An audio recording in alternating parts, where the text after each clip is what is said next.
Ahmad Diamond radio channel की late night story ताबीरिबसिंगु James हगुरजमना तरामनुक चबगलोना नैकोकनोना खुरुमजरी ngasi puduna laksari diamond radio channel gi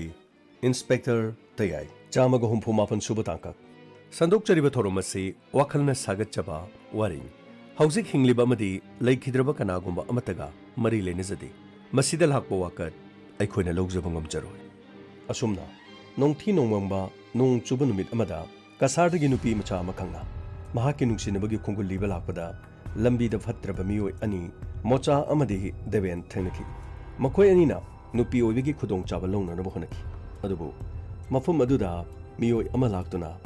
नुपी मसादुगी पुंसी खनकी असुमना मखोई युमगी लंबी अदुदा लाक्लमी जन आइसु मसीसे नंगा थेंगनो हाइबा मपुना तंबा हाइबदुन आइसु तंगाई फदना खुई क्लब की मीटिंग अमखक चलुबन हौजिक ओरिबा लेनासिना अखोइसु साना खोनबा मथै हाद्रब अदुबो लंबी नों चुरुपदुदगी ऐसो अखोइगी लंबीसिदा लेरिबा संगसिदा ngahakhtang thupke haiduna gari khamdunu changpa adubu manglomda nupa ani khangna nupi ama tanabagi mong uki sangadugi mamangda su gari activa ama khamagi aisu ngahangak chana duna lek kari gumba madi thu heba se ina khal adubu mafam adudagi nangna makharomda dum chelam labadi nanga thengnaramda basu dada na igi punsibu kanbiben ngasi dada thengnaramdrabadi ai kari oiramgan yares करी सुखलुन असुमना नबुंग थिंगनो हाइदुना थमलमलबनीदना यंगोय नंगना मखोगी मखोती या चिक्तुना अमुक हलग लंबी सिद चेलकपदगी नंगना एगी मांगद चेंछिलक्तुना लेपखिबा कयादा फत्रबनो young अदो हौजिति नोंगचिसु सुलेप लेपत्रे समाय तौसि नोंगचि सुंगाइदुना लेरबदी मतमसि थेंजिलदिने औबा कनानासु वखलाना खनबसुये अदुना गाड़ी दे चलसी करीम तो वारुन अखोइगी हिंगमनिंगदने इचनुपी मले मखोइगी युमदुदा नंगना ngasiगी लेरो अदुगने नंगी वारीदो करीनो हाबदो नंगना मफमसिदा करीगी लालिबा मदुगी मरुमदो सुलुइना खंगना बोनारसी से लाओ काखलो चसिलो होइदेदा यारे काखलो नोंगदी लोइना चोले अदुबो कुइने लेरबदिने खुदोंग चारनो चसिलो होइदेदा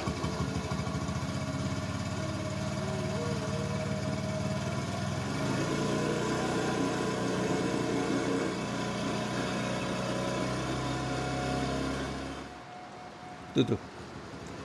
कोई थोंगान योरे अखोई युमदा हाना चंगसी अदुगने आई अखोई मा थारगरा अखोई मनिंगी चनुपी दो हलोरगे को चंगसिलो लो चंगसिलो करीम तो बुइरुनो लो युमचिदने इमा गैगदनी लेरिसे अदुगा मनिंगदिगी चनुपी दो आई इमा थारगा आई को हलोरगेबा होइदा इमा इमा नों चुबसिदा ताद्रा मालिन इमा ना चाले थोंसे अमता हांतोकसेमा संजय करिगिनो नों मरक्सिदा नंगबो आइहाक्ता नोंगा खामगा लाकपा यादरो नंगबो गारि मचादुगा चोलेनि नंगबो यारे दैमा रेनकोटसि यावेना ऐसु दम थौराबनी अदुबु नोंसिना कंसलकपदगी रेनकोट का मत याद लोइना चोले कनानो नुपी मसास्ति कनानो इमा ऐ मनुंग दो वारी दुलो हेरगे लाओ संगसि लाओ मनुंग दो संगसि मी उद्रिङेदने संगसि लेकाइगी मिनुगु उरदि वखलाना खलनेबा कहिनो हाइसिबो नंबु नुपी चे लेरबा अस कदाइदगिनो इमा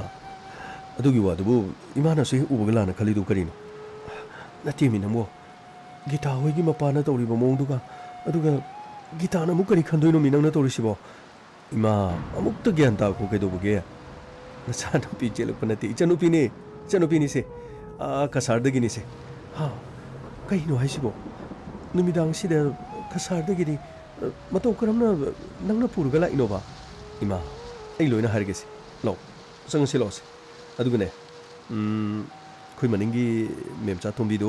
अमता कोबिरोक्से आइना लो हायो मासोइदन लाकनी होइने दुबुदी ꯑꯩ ꯀꯧꯔꯁꯨ ꯀꯧꯒꯦꯕ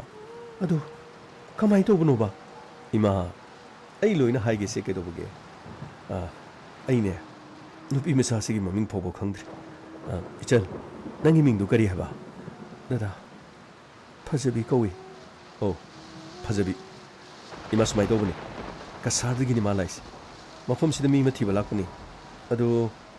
ꯂꯝꯕꯤꯗ ꯈꯨꯗꯣꯡ ꯆꯥꯗꯗꯅꯅꯦ ꯃꯤ ꯈꯔꯅ ꯃꯥꯕꯨ ꯅꯝꯖꯥ ꯅꯝꯊꯦꯛꯅꯅꯕ ꯇꯧ ꯂꯩꯔꯝꯃꯤ ꯅꯣꯡ ꯆꯨꯕꯗꯒꯤ ꯑꯩꯁꯨ ꯂꯝꯕꯤꯗ ꯉꯥꯏꯍꯥꯛ ꯒꯥꯔꯤꯗꯨ ꯈꯥꯝꯃꯒ ꯊꯨꯞꯇꯅ ꯂꯩꯒꯦꯅ ꯆꯪꯉꯛꯄꯅꯤ ꯑꯗꯨꯕꯨ ꯁꯪ ꯑꯗꯨꯗꯒꯤ ꯅꯨꯄꯥ ꯑꯅꯤꯒ ꯃꯍꯥꯛꯀ ꯌꯥꯝ ꯀꯟꯅ ꯆꯦꯟꯊꯣꯛꯈꯤꯕ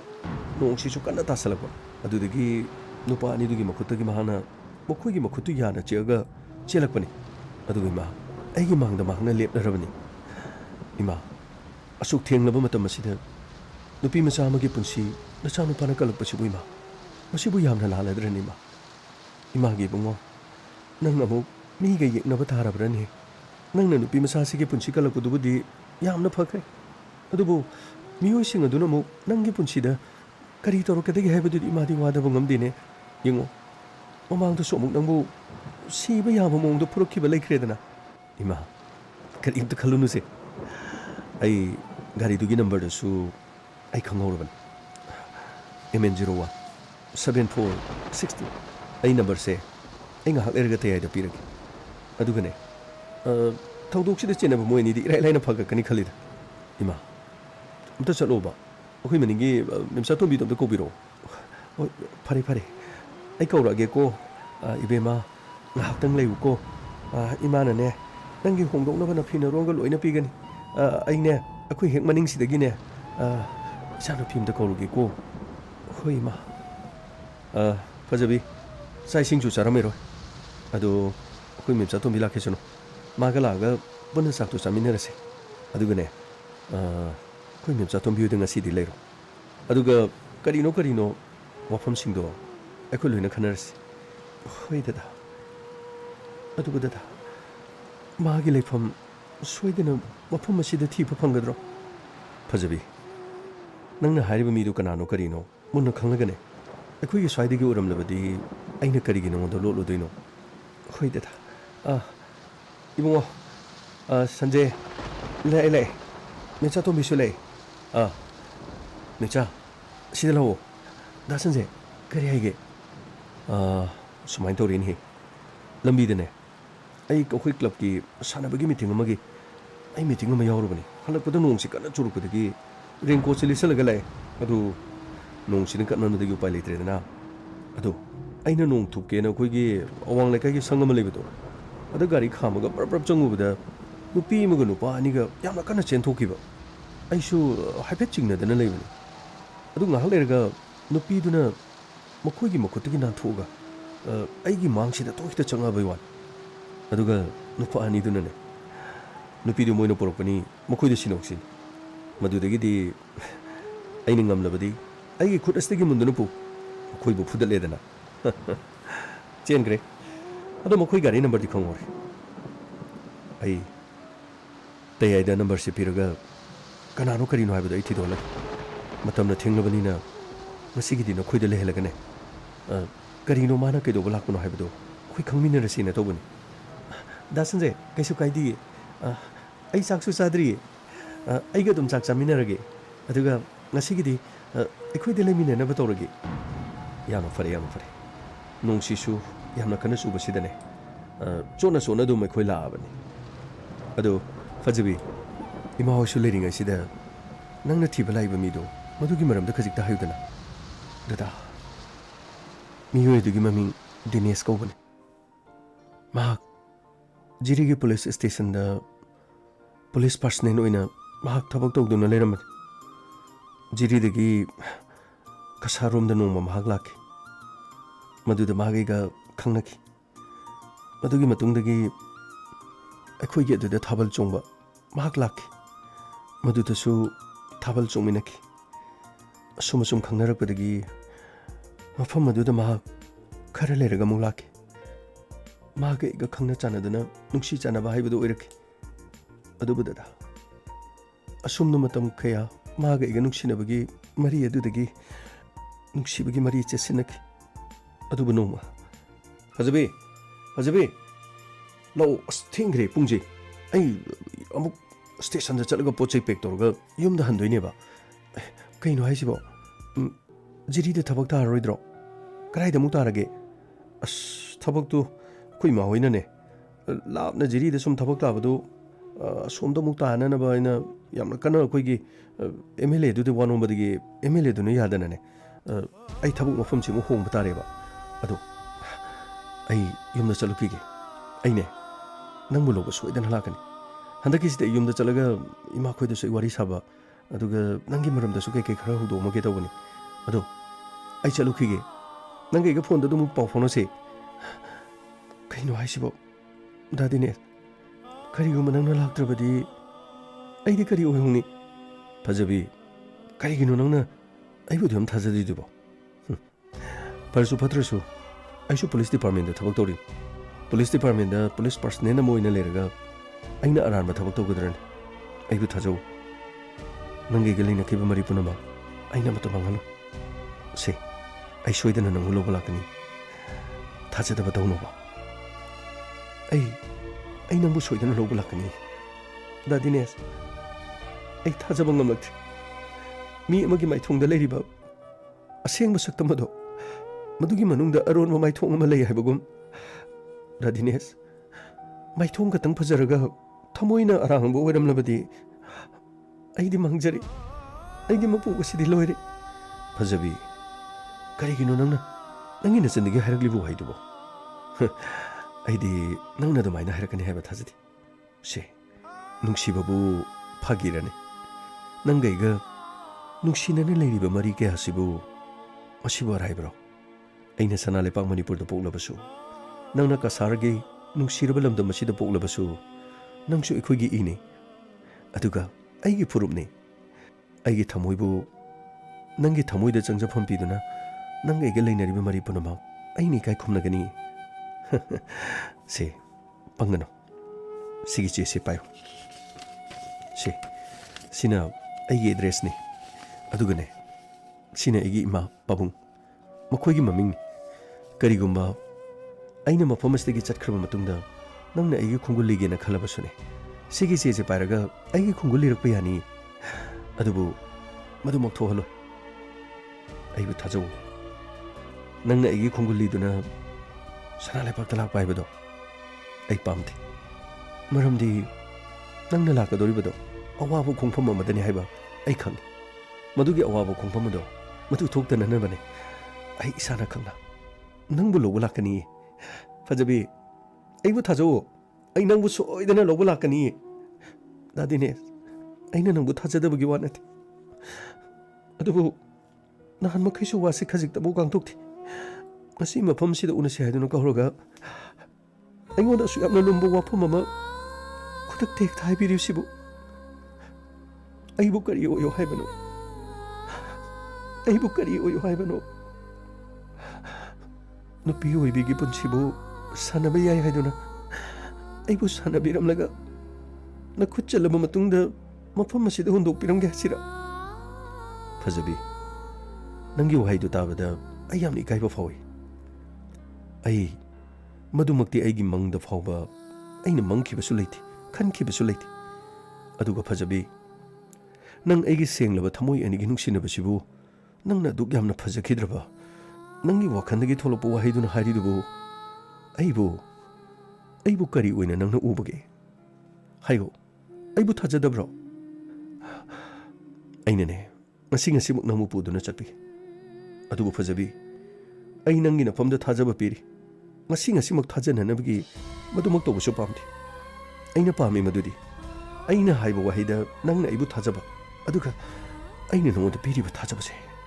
ꯃꯁꯤꯁꯨ ꯑꯩꯅ ꯉꯥꯛꯄ ꯃꯗꯨꯃꯛ ꯑꯩ ꯄꯥꯝꯃꯤ ꯑꯩꯕꯨ ꯊꯥꯖꯗꯕ ꯇꯧꯒꯅꯨ ꯁꯦ ꯑꯩ ꯁꯣꯏꯗꯅ ꯂꯥꯛꯀꯅꯤ ꯁꯦꯕ ꯃꯉꯣꯟ ꯑꯃꯨꯛꯇꯪ ꯅꯣꯛꯑꯣ ꯑꯄꯪꯕꯤꯁꯤꯗꯤ ꯅꯪꯗꯤ ꯑꯩꯕꯨ ꯑꯣꯟꯊꯣꯛꯅ ꯊꯥꯖꯔꯗ꯭ꯔꯖꯥꯠꯅꯤꯅꯦ ꯁꯦ ꯑꯩꯅꯦ ꯏꯄꯥꯗꯒꯤ ꯄꯨꯔꯣꯟ 8 ꯏꯃꯥꯗꯒꯤ ꯄꯨꯔꯣꯟ 8 ꯄꯨꯔꯣꯟ 8 ꯑꯅꯤ ꯄꯨꯜꯂꯒ ꯄꯨꯔꯣꯟ 13 ꯑꯩꯒꯤ ꯁꯥꯒꯩ ꯖꯥꯠ ꯄꯨꯝꯅꯃꯛ ꯂꯩꯈꯥ ꯇꯥꯕ ꯑꯣꯏꯁꯅꯨ ꯑꯩꯅꯦ ꯅꯪꯕꯨ ꯁꯣꯏꯗꯅ ꯂꯧꯕ ꯂꯥꯛꯀꯅꯤ ꯑꯩꯕꯨ ꯊꯥꯖꯧ ꯐꯖꯕꯤ ꯑꯩ ꯅꯪꯕꯨ ꯅꯨꯡꯁꯤꯌꯦ ꯅꯪꯕꯨ ꯊꯃꯣꯏ ꯁꯦꯡꯅ ꯅꯨꯡꯁꯤ ꯑꯩꯅ ꯅꯪꯕꯨ ꯅꯨꯡꯁꯤꯔꯝꯗꯕ ꯇꯥꯔꯕꯗꯤ ꯑꯩ ꯄꯨꯂꯤꯁ ꯁ꯭ꯇꯦꯁꯟ ꯑꯗꯨꯗꯒꯤ ꯒꯥꯔꯤ ꯇꯣꯡꯂꯒ ꯐꯤ ꯍꯣꯝꯃꯒ ꯆꯦꯟꯈꯤꯕ ꯌꯥꯏ ꯑꯩ ꯃꯗꯨ ꯍꯥꯏꯔꯝꯒꯦ ꯍꯥꯏꯗꯨꯅ ꯅꯪꯒꯤ ꯅꯅꯥꯛ ꯑꯁꯤꯗ ꯑꯩ ꯃꯐꯝ ꯑꯁꯤꯗ ꯂꯥꯛꯂꯤꯕꯁꯤ ꯅꯪꯕꯨ ꯈꯪꯗ꯭ꯔꯣ ꯑꯩꯕꯨ ꯀꯔꯤꯒꯤ ꯊꯥꯖꯗ꯭ꯔꯤꯕꯅꯣ ꯗꯥ ꯗꯤꯅꯦꯁ ꯊꯥꯖꯕꯒꯤꯗꯤ ꯌꯥꯝꯅ ꯊꯥꯖꯍꯟꯕ ꯌꯥꯏꯗ ꯂꯥꯛꯇ꯭ꯔꯕꯁꯨ ꯋꯥꯍꯩꯅ ꯑꯣꯏꯔꯕꯁꯨ ꯃꯤ ꯑꯃꯒꯤ ꯊꯃꯣꯏꯗꯤ ꯋꯥꯍꯩ ꯑꯃꯅ ꯑꯗꯨꯝ ꯄꯦꯜꯍꯟꯕꯁꯨ ꯌꯥꯏ ꯑꯗꯨꯕꯨ ꯑꯩꯅ ꯀꯔꯤꯒꯤꯅꯣ ꯑꯁꯨꯛ ꯌꯥꯝꯅ ꯊꯥꯖꯗ꯭ꯔꯤꯕ ꯑꯩ ꯏꯁꯥꯗꯒꯤ ꯍꯦꯟꯅ ꯑꯩꯅ ꯅꯨꯡꯁꯤꯖꯔꯤꯕ ꯑꯃꯅ ꯃꯥꯒꯤ ꯃꯆꯤꯟꯗꯒꯤ ꯃꯥꯒꯤ ꯊꯃꯣꯏꯒꯤ ꯑꯣꯏꯕ ꯋꯥ ꯉꯥꯡꯊꯣꯔꯛꯄꯗ ꯑꯩꯅ ꯑꯁꯨꯛ ꯌꯥꯝꯅ ꯊꯥꯖꯧ ꯌꯥꯗ꯭ꯔꯤꯕꯁꯤ ꯑꯩꯁꯨ ꯈꯪꯗꯦ ꯑꯗꯨꯕꯨ ꯗꯥ ꯗꯤꯅꯦꯁ ꯑꯩ ꯗꯥ ꯗꯤꯅꯦꯁꯄꯨ ꯅꯨꯡꯁꯤꯌꯦ ꯑꯩꯕꯨ ꯃꯤꯔꯥꯏꯕꯤꯒꯅꯨꯀꯣ ꯑꯩ ꯗꯥ ꯗꯤꯅꯦꯁꯅ ꯂꯥꯛꯄ ꯁꯣꯏꯗꯅ ꯉꯥꯏꯒꯅꯤ ꯃꯤꯀꯨꯞ ꯈꯨꯗꯤꯡ ꯄꯨꯡꯖꯥ ꯈꯨꯗꯤꯡ ꯅꯨꯃꯤꯠ ꯈꯨꯗꯤꯡꯒꯤ ꯗꯥ ꯗꯤꯅꯦꯁꯅ ꯂꯥꯛꯄꯗꯣ ꯑꯩ ꯉꯛ ꯊꯥꯡꯒꯠꯇꯨꯅ ꯑꯩ ꯁꯣꯏꯗꯅ ꯌꯦꯡꯗꯨꯅ ꯂꯩꯒꯅꯤ ꯑꯩꯕꯨ ꯃꯤꯔꯥꯏꯕꯤꯒꯅꯨꯀꯣ ꯗꯥ ꯗꯤꯅꯦꯁ ꯐꯖꯕꯤ ꯅꯪꯅ ꯑꯗꯨꯝꯅ ꯇꯧꯔꯕꯗꯤ ꯑꯩꯗꯤ ꯀꯔꯝꯅ ꯈꯣꯡ ꯊꯥꯡꯗꯣꯛꯇꯨꯅ ꯆꯠꯀꯅꯤ ꯍꯥꯏꯌꯣ ꯅꯪ ꯑꯩꯕꯨ ꯅꯨꯡꯁꯤꯕ ꯅꯠꯇ꯭ꯔꯣ ꯑꯩꯕꯨ ꯅꯨꯡꯁꯤꯔꯒ ꯑꯩꯅ ꯍꯥꯏꯕꯗ ꯅꯪꯅ ꯊꯥꯖꯗ꯭ꯔꯤꯁꯤꯕꯨ ꯀꯔꯤ ꯃꯔꯝꯒꯤꯅꯣꯕ ꯁꯤ ꯅꯪꯅ ꯊꯥꯖꯕ ꯉꯝꯗ꯭ꯔꯤꯕ ꯑꯗꯨꯅꯗꯤ ꯅꯪꯅ ꯑꯩꯕꯨ ꯅꯨꯡꯁꯤꯗꯦ ꯍꯥꯏꯕꯅꯤ ꯁꯤ ꯑꯩꯕꯨ ꯊꯥꯖꯧ ꯑꯩ ꯅꯪꯕꯨ ꯁꯣꯏꯗꯅ ꯂꯧꯕ ꯂꯥꯛꯀꯅꯤ ꯐꯖꯕꯤ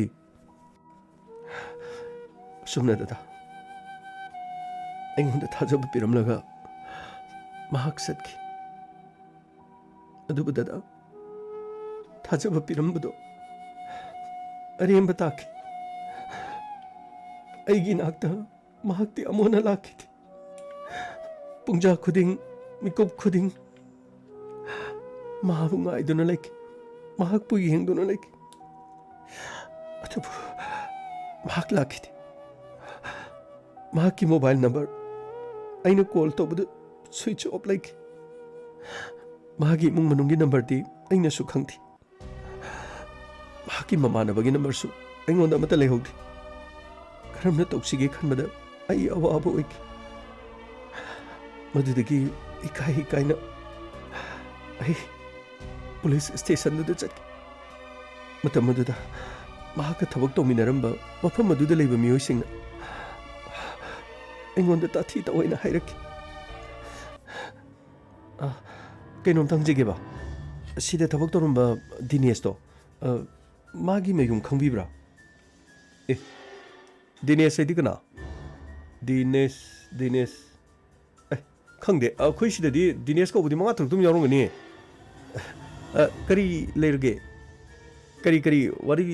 ꯄꯩꯁꯥ ꯄꯨꯈꯤꯕ ꯈꯣꯠꯈꯤꯕ ꯄꯣꯠ ꯆꯩ ꯁꯣꯠꯂ ꯆꯥꯈꯤꯕ ꯈꯣꯠꯄ ꯂꯩꯕ꯭ꯔꯣ ꯑꯗꯨꯒꯤ ꯅꯠꯇꯦ ꯑꯩꯒ ꯈꯪꯅꯖꯕꯅꯤ ꯍꯟꯗꯛꯁꯤ ꯃꯇꯝ ꯈꯔꯒꯤ ꯃꯃꯥꯡꯗ ꯌꯨꯝ ꯆꯠꯀꯅꯦꯅ ꯆꯠꯈꯤꯕꯅꯦꯕ ꯑꯗꯨ ꯃꯥꯅ ꯄꯤꯔꯝꯕ ꯅꯝꯕꯔꯗꯣ ꯑꯗꯨꯗꯤ ꯁ꯭ꯋꯤꯆ ꯑꯣꯐ ꯂꯩꯔꯕ ꯑꯗꯨꯒ ꯃꯥꯒꯤ ꯑꯇꯣꯞꯄ ꯅꯝꯕꯔꯒ ꯈꯪꯉꯗꯤ ꯏꯃꯨꯡ ꯃꯅꯨꯡꯒꯤꯒ ꯅꯝꯕꯔ ꯈꯪꯕ ꯌꯥꯎꯔꯗꯤ ꯑꯝꯇ ꯂꯧꯖꯒꯦꯅ ꯍꯥꯏꯒꯦ ꯇꯧꯕꯅꯤ ꯀꯩꯅꯣ ꯍꯥꯏꯁꯤꯕꯣ ꯑꯁ ꯑꯗꯨ ꯃꯊꯣꯡ ꯃꯔꯝ ꯈꯪ ꯊꯕꯛ ꯅꯠꯇꯦꯗ ꯀꯔꯝꯕ ꯗꯤꯅꯦꯁꯅꯣꯁꯨ ꯈꯪꯗꯦ ꯑꯗꯣ ꯃꯥꯒꯤ ꯅꯝꯕꯔ ꯄꯤꯔꯨꯔꯒ ꯑꯃꯨꯛ ꯑꯇꯣꯞꯄ ꯗꯤꯅꯦꯁ ꯑꯣꯏꯔꯝꯃꯗꯤ ꯃꯤ ꯕꯦꯔꯥ ꯀꯥꯟꯅꯅꯤꯗ ꯃꯗꯨ ꯅꯨꯡꯉꯥꯏꯗꯧ ꯃꯥꯟꯗꯦꯗ ꯍꯌꯦꯡ ꯅꯣꯡꯃ ꯃꯥ ꯁꯤꯗ ꯂꯥꯛꯑꯀꯥꯟꯗ ꯋꯥꯔꯤꯗꯣ ꯑꯗꯨꯝ ꯁꯥꯟꯅꯔꯣꯗ ꯑꯗꯨꯅ ꯐꯔꯅꯤ ꯋꯥꯔꯧꯕꯤꯕ ꯌꯥꯗꯦ ꯑꯩꯒꯤꯁꯦ ꯈꯤꯇꯪ ꯊꯨꯔꯕ ꯑꯗꯨꯅꯅꯤ ꯀꯩꯅꯣꯅꯦ ꯍꯥꯏꯁꯤꯕꯣ ꯈꯤꯇꯪ ꯊꯨꯔꯦ ꯍꯥꯏꯁꯤꯕꯨ ꯀꯔꯤ ꯃꯥꯅ ꯄꯣꯠ ꯆꯩ ꯃꯥꯟꯆꯥꯡ ꯂꯧꯈꯤꯕ ꯂꯩꯕ꯭ꯔꯣ ꯀꯔꯤꯒꯤꯅꯣ ꯑꯗꯨꯒꯤ ꯅꯠꯇꯦ ꯃꯥꯒꯩꯒ ꯈꯪꯅꯖꯕꯅꯤ ꯍꯥꯏꯅ ꯑꯩꯅ ꯉꯁꯥꯏꯅ ꯇꯝꯖꯈꯤꯕꯗꯨꯅꯤ ꯑꯁ ꯀꯥꯟꯅꯔꯣꯏꯗ ꯁ꯭ꯋꯥꯏꯗ ꯂꯥꯛꯑꯒ ꯅꯨꯄꯤ ꯑꯉꯥꯡ ꯈꯪꯅꯕ ꯈꯣꯠꯄ ꯑꯁ ꯑꯗꯨꯗꯤ ꯄꯪꯈꯪꯗ ꯈꯪꯅꯕꯅꯤꯗ ꯃꯌꯥꯝ ꯆꯠꯂꯒ ꯁꯣꯝꯅ ꯀꯗꯥꯏꯋꯥꯏꯗꯒꯤ ꯑꯩ ꯕꯤꯅꯥꯀꯟꯗꯤꯗꯒꯤꯅꯤ ꯑꯗꯨꯗꯤ ꯑꯩꯈꯣꯏ ꯁꯤꯗꯒꯤꯗꯤ ꯐꯅꯌꯥꯝ ꯂꯥꯞꯄꯤꯅ ꯀꯃꯥꯏꯅ ꯇꯧꯗꯅ ꯈꯪꯅꯔꯨꯏꯅꯣ ꯌꯥꯎꯁꯪꯒꯤ ꯀꯣꯏꯕ ꯂꯥꯛꯄꯗ ꯈꯪꯅꯈꯤꯕꯅꯤ ꯑꯗꯨꯒ ꯑꯩꯈꯣꯏ ꯑꯗꯥꯏꯗꯨꯗ ꯃꯍꯥꯛ ꯊꯥꯕꯜ ꯆꯣꯡꯕꯁꯨ ꯌꯥꯎꯔꯝꯃꯤ ꯑꯗꯨꯗꯒꯤ ꯃꯍꯥꯛꯒꯩꯒ ꯈꯪꯅꯔꯛꯈꯤꯕꯅꯤ ꯃꯐꯝ ꯑꯁꯤꯗ ꯊꯕꯛ ꯇꯧꯏ ꯍꯥꯏꯗꯨꯅ ꯁꯤꯗꯒꯤ ꯍꯦꯛ ꯃꯍꯥꯛ ꯂꯥꯛꯏ ꯑꯗꯨꯒ ꯍꯟꯗꯛꯀꯤ ꯑꯀꯣꯟꯕ ꯂꯥꯛꯄꯗꯗꯤ ꯌꯨꯝꯗ ꯊꯣꯛꯑꯅꯤ ꯍꯥꯏꯗꯨꯅ ꯆꯠꯈꯤꯕꯅꯤ ꯍꯧꯖꯤꯛꯇꯤ ꯄꯥꯎ ꯑꯃꯇꯪ ꯐꯥꯎꯅꯗꯕꯗꯨꯗ ꯌꯥꯔꯒꯗꯤ ꯃꯇꯦꯡ ꯈꯤꯇ ꯄꯥꯡꯕꯤꯌꯨꯕ ꯀꯩꯅꯣ ꯍꯥꯏꯁꯤꯕꯣ ꯀꯔꯤ ꯃꯇꯦꯡꯅꯣ ꯄꯥꯡꯗꯣꯏꯁꯤꯕꯣ ꯁꯣꯝꯒꯤꯗꯣ ꯅꯨꯡꯕꯨꯗꯤ ꯅꯨꯡꯉꯥꯏꯇꯦ ꯑꯗꯣ ꯑꯁ ꯀꯔꯤ ꯍꯥꯏꯗꯣꯏꯅꯣ ꯈꯪꯗꯦꯗ ꯅꯨꯄꯤꯁꯤꯡ ꯍꯥꯏꯇꯥꯔꯦꯅꯦꯀꯣ ꯏꯆꯜꯈꯣꯏ ꯍꯥꯏꯒꯗ꯭ꯔꯥ ꯃꯌꯥꯝꯁꯨꯅꯦ ꯃꯤ ꯃꯁꯛ ꯈꯪꯗꯕ ꯑꯗꯩ ꯂꯝ ꯈꯪꯗꯕꯁꯤꯡ ꯁꯨꯃꯥꯏꯅ ꯇꯧꯕꯁꯤꯗꯤ ꯑꯁ ꯌꯥꯝ ꯂꯣꯏꯅꯔꯨꯅꯨꯗ ꯃꯗꯨ ꯏꯁꯥ ꯃꯥꯡꯅ ꯇꯣꯛꯀꯅꯦꯕ ꯑꯗꯨꯒ ꯊꯕꯛ ꯇꯧꯗꯨꯅ ꯁ꯭ꯋꯥꯏꯗ ꯂꯥꯛꯄꯒ ꯑꯣꯟꯁꯤꯟꯅꯔꯒ ꯑꯗꯨꯃꯥꯏꯅ ꯈꯪꯅ ꯆꯥꯟꯅꯕ ꯑꯩꯁꯦ ꯑꯁ ꯀꯌꯥ ꯑꯩꯗꯤ ꯃꯥꯅ ꯐꯣꯟ ꯁ꯭ꯋꯤꯆ ꯑꯣꯐ ꯇꯧꯔꯦ ꯍꯥꯏꯗꯣ ꯃꯗꯨ ꯇꯁꯦꯡꯅ ꯃꯍꯥꯛꯅ ꯑꯗꯨꯝꯕ ꯃꯤꯔꯥꯏꯕ ꯑꯣꯏꯔꯝꯒꯅꯤꯗ ꯃꯗꯨꯗ ꯑꯗꯨꯝꯅ ꯈꯪꯕ ꯑꯗꯨꯝ ꯌꯥꯔꯦ ꯍꯥꯏꯔꯤꯕ ꯈꯪꯍꯟꯅꯤꯡꯗꯗꯅ ꯃꯥꯅ ꯐꯣꯟ ꯅꯝꯕꯔꯗꯣ ꯁ꯭ꯋꯤꯆ ꯑꯣꯐ ꯇꯧꯕ ꯑꯣꯏꯔꯝꯕꯁꯨ ꯌꯥꯏ ꯍꯥꯏꯖꯔꯤꯕ ꯑꯁ ꯀꯔꯤꯝꯇ ꯈꯟꯕꯤꯔꯨꯅꯣꯗ ꯍꯧꯖꯤꯛꯀꯤ ꯃꯇꯝꯗꯕꯨ ꯅꯨꯄꯥ ꯑꯃꯅꯁꯨ ꯅꯨꯄꯤ 5 ꯈꯪꯅꯩ ꯅꯨꯄꯤ ꯑꯃꯅꯁꯨ ꯅꯨꯄꯥ 5 ꯑꯗꯨꯝ ꯈꯪꯅꯩ ꯑꯃ ꯀꯥꯏꯅꯔꯦ ꯑꯃꯅ ꯀꯣꯛ ꯑꯦꯗꯖꯁ ꯇꯧꯕ ꯑꯃ ꯀꯥꯏꯅꯔꯦ ꯑꯃꯅ ꯀꯣꯛ ꯑꯦꯗꯖꯁ ꯇꯧꯕ ꯑꯁ ꯁꯤ ꯉꯥꯛꯇꯅꯤꯗ ꯑꯩꯈꯣꯏꯐꯧꯗ ꯁ꯭ꯋꯥꯏꯗꯁꯨ 2-3 ꯑꯗꯨꯝ ꯈꯪꯅꯩ ꯑꯗꯩ ꯌꯨꯝꯗ ꯊꯣꯛꯈꯤꯕꯗꯨꯁꯨ 2-3 ꯑꯗꯨꯝ ꯈꯪꯅꯩ ꯊꯕꯛ ꯇꯧꯏꯒ ꯍꯥꯏꯕꯗꯨꯗ ꯇꯣꯂꯣꯞ ꯆꯥꯔꯦ ꯒꯥꯏꯗꯨꯗꯀꯣ ꯑꯁ ꯃꯁꯤꯗ ꯑꯣꯏꯔꯦꯁꯦ ꯅꯨꯄꯤꯁꯤꯡꯁꯤꯅ ꯀꯦꯜꯂꯤꯁꯤꯁꯨ ꯑꯗꯣ ꯑꯩꯒꯤ ꯋꯥꯗꯤ ꯑꯁ ꯅꯨꯡꯕꯨꯗꯤ ꯅꯨꯡꯉꯥꯏꯇꯦꯀꯣ ꯁꯣꯝꯒꯤꯁꯦ ꯑꯗꯣ ꯀꯩꯁꯨ ꯀꯥꯟꯅꯔꯔꯣꯏꯗ ꯑꯇꯣꯞꯄ ꯀꯩꯅꯣ ꯑꯃ ꯈꯣꯡꯊꯥꯡ ꯑꯃ ꯊꯥꯡꯕꯅ ꯐꯗꯧ ꯃꯥꯜꯂꯦꯗ ꯑꯩꯒꯤ ꯋꯥꯁꯦ ꯋꯥꯔꯧꯕꯤꯕꯗꯤ ꯌꯥꯗꯦꯀꯣ ꯀꯔꯤꯝꯇ ꯋꯥꯔꯧꯖꯗꯦ ꯑꯗꯣꯝꯅ ꯍꯥꯏꯔꯤꯕꯗꯣ ꯆꯨꯝꯃꯅꯤ ꯈꯟꯊꯍꯧꯗꯕ ꯃꯤꯀꯨꯞꯇꯒꯤ ꯃꯍꯥꯛꯄꯨ ꯎꯔꯨꯕꯗ ꯅꯨꯡꯁꯤꯔꯨꯔꯦ ꯈꯣꯏꯗꯥꯔꯨꯔꯦ ꯀꯔꯤ ꯂꯝꯗꯒꯤꯅꯣ ꯀꯗꯥꯏꯋꯥꯏꯗꯒꯤꯅꯣ ꯅꯤꯡꯊꯤ ꯅꯨꯡꯉꯥꯏꯅ ꯀꯔꯤꯃꯠꯇ ꯈꯪꯍꯧꯗꯦ ꯀꯔꯝꯅ ꯊꯃꯣꯏꯕꯨ ꯖꯣꯏ ꯇꯧꯈꯤꯕꯅꯣ ꯃꯍꯥꯛꯀꯤ ꯃꯐꯝꯗ ꯍꯂꯦꯡꯕ ꯂꯩꯇꯅ ꯅꯨꯡꯁꯤ ꯊꯣꯛꯎꯔꯦ ꯆꯨꯝꯃꯤ ꯑꯩꯅ ꯂꯥꯟꯕꯅꯤ ꯑꯗꯣ ꯁ꯭ꯇꯦꯁꯟꯒꯤ OCꯒꯨꯝꯕ ꯑꯃꯇꯪ ꯎꯅꯖꯕ ꯌꯥꯒꯗ꯭ꯔꯥ ꯑꯁ ꯑꯗꯨꯒ ꯇꯧꯕꯤꯔꯨꯅꯨꯀꯣ OCꯒ ꯎꯅꯕꯩ ꯋꯥꯗꯨꯗꯤ ꯇꯧꯕꯤꯔꯨꯅꯨ OC ꯎꯅꯔ ꯑꯗꯨ ꯑꯃꯨꯛ ꯀꯝꯄ꯭ꯂꯦꯟ ꯇꯧꯔꯗꯤꯀꯣ ꯑꯩꯈꯣꯏ ꯃꯌꯥꯝꯗꯣ ꯑꯃꯨꯛ ꯉꯥꯡꯈꯠꯂꯛꯀꯅꯦꯕ ꯁꯤꯗ ꯑꯩꯈꯣꯏ ꯈꯔ ꯂꯥꯡꯗꯅ ꯈꯣꯠꯇꯅ ꯇꯧꯔꯤꯁꯦ ꯑꯃꯨꯛ ꯂꯣꯏ ꯊꯤꯡꯖꯤꯟꯈꯤꯗꯅꯀꯣ ꯑꯁ ꯀꯨꯝꯍꯩ ꯇꯥꯅꯤ ꯄ꯭ꯂꯤꯖ ꯑꯗꯨꯗꯗꯤ ꯇꯧꯕꯤꯅꯨ OCꯗꯨ ꯁꯤꯒꯨꯝꯕꯒꯤ ꯋꯥꯁꯨ ꯀꯌꯥ ꯍꯥꯏꯅ ꯃꯥꯗꯤ ꯆꯪꯗꯕꯅꯤꯗ ꯑꯗꯨ ꯋꯥꯀꯠꯂꯨꯅꯤꯀꯣ ꯁ꯭ꯋꯥꯏꯗꯩ ꯅꯨꯄꯤ ꯃꯆꯥ ꯀꯝꯄ꯭ꯂꯦꯟ ꯅꯥꯍꯜꯂꯤ ꯑꯗꯨ ꯇꯧꯏ ꯑꯗꯥ ꯇꯧꯏ ꯑꯁ ꯑꯩꯈꯣꯏꯗ ꯉꯥꯡꯊꯔꯛꯄꯗꯀꯣ ꯑꯁ ꯄ꯭ꯂꯤꯖ ꯃꯗꯨ ꯇꯧꯕꯤꯔꯣꯅꯨ ꯁꯣꯝꯒꯤ ꯐꯣꯟ ꯅꯝꯕꯔꯔ ꯀꯩꯅꯣꯝꯃ ꯊꯝꯕꯤꯔꯝꯃꯣꯅꯦ ꯇꯉꯥꯏ ꯐꯗꯅ ꯍꯌꯦꯡ ꯗꯤꯅꯦꯁ ꯀꯧꯕ ꯑꯃ ꯂꯥꯛꯑꯒꯗꯤ ꯑꯗꯨ ꯗꯤꯅꯦꯁꯇꯨꯔꯥ ꯑꯩ ꯐꯣꯟ ꯇꯧꯍꯟꯖꯔꯒꯦ ꯑꯗꯨꯒ ꯑꯇꯣꯞꯄ ꯗꯤꯅꯦꯁ ꯑꯃ ꯂꯥꯛꯑꯒꯅ ꯑꯃꯨꯛ ꯑꯗꯨꯒꯤ ꯗꯤꯅꯦꯁꯇꯨꯔꯥ ꯑꯩ ꯐꯣꯟ ꯁꯣꯏꯗꯅ ꯇꯧꯍꯟꯖꯔꯒꯦ ꯉꯁꯤꯒꯤꯗꯤ ꯂꯦꯡꯕꯤꯈ꯭ꯔꯣ ꯀꯩꯅꯣ ꯇꯧꯕꯤꯔꯣꯅꯨꯀꯣ ꯑꯁ ꯑꯩꯈꯣꯏ ꯁꯥꯔꯗꯤ ꯎꯅꯕꯤꯔꯣꯅꯨ ꯃꯗꯨ ꯍꯦꯛ ꯇꯧꯈꯤꯕꯗꯅꯦ ꯑꯩꯈꯣꯏ ꯁꯤꯗꯒꯤ ꯈꯔ ꯂꯥꯟꯊꯣꯛꯑꯒ ꯅꯣꯏ ꯑꯗꯣꯂꯣꯝꯗꯒ ꯈꯔ ꯆꯠꯄ ꯈꯣꯠꯄ ꯃꯌꯥꯝ ꯌꯥꯎꯅꯔꯤꯕ ꯑꯗꯨ ꯑꯁ ꯃꯗꯨ ꯕꯦꯔꯥ ꯑꯣꯏꯔꯅꯤꯀꯣ ꯑꯁꯦꯡꯕꯅꯤ ꯁꯤꯗꯒꯤꯗꯤ ꯈꯔꯁꯨ ꯁꯤꯡꯕꯤꯔꯣꯗ ꯃꯊꯣꯡ ꯃꯔꯝ ꯈꯪꯗꯕ ꯑꯁꯤ ꯃꯌꯥꯝ ꯄꯨꯝꯅꯃꯛ ꯁꯨꯃꯥꯏꯅ ꯃꯔꯤ ꯂꯩꯕ ꯈꯣꯠꯄ ꯈꯪꯅ ꯆꯥꯟꯅꯕ ꯇꯧꯕꯁꯦ ꯈꯔꯁꯨ ꯆꯦꯛꯁꯤꯟꯕꯤꯌꯨ ꯍꯥꯏꯔꯤꯕ ꯑꯩꯒꯤꯁꯦ ꯂꯥꯟꯅ ꯂꯧꯕꯤꯒꯅꯨꯀꯣ ꯁꯣꯝꯒꯤ ꯐꯍꯟꯅꯤꯡꯗꯅ ꯇꯧꯕꯅꯤ ꯑꯁ ꯀꯩꯁꯨ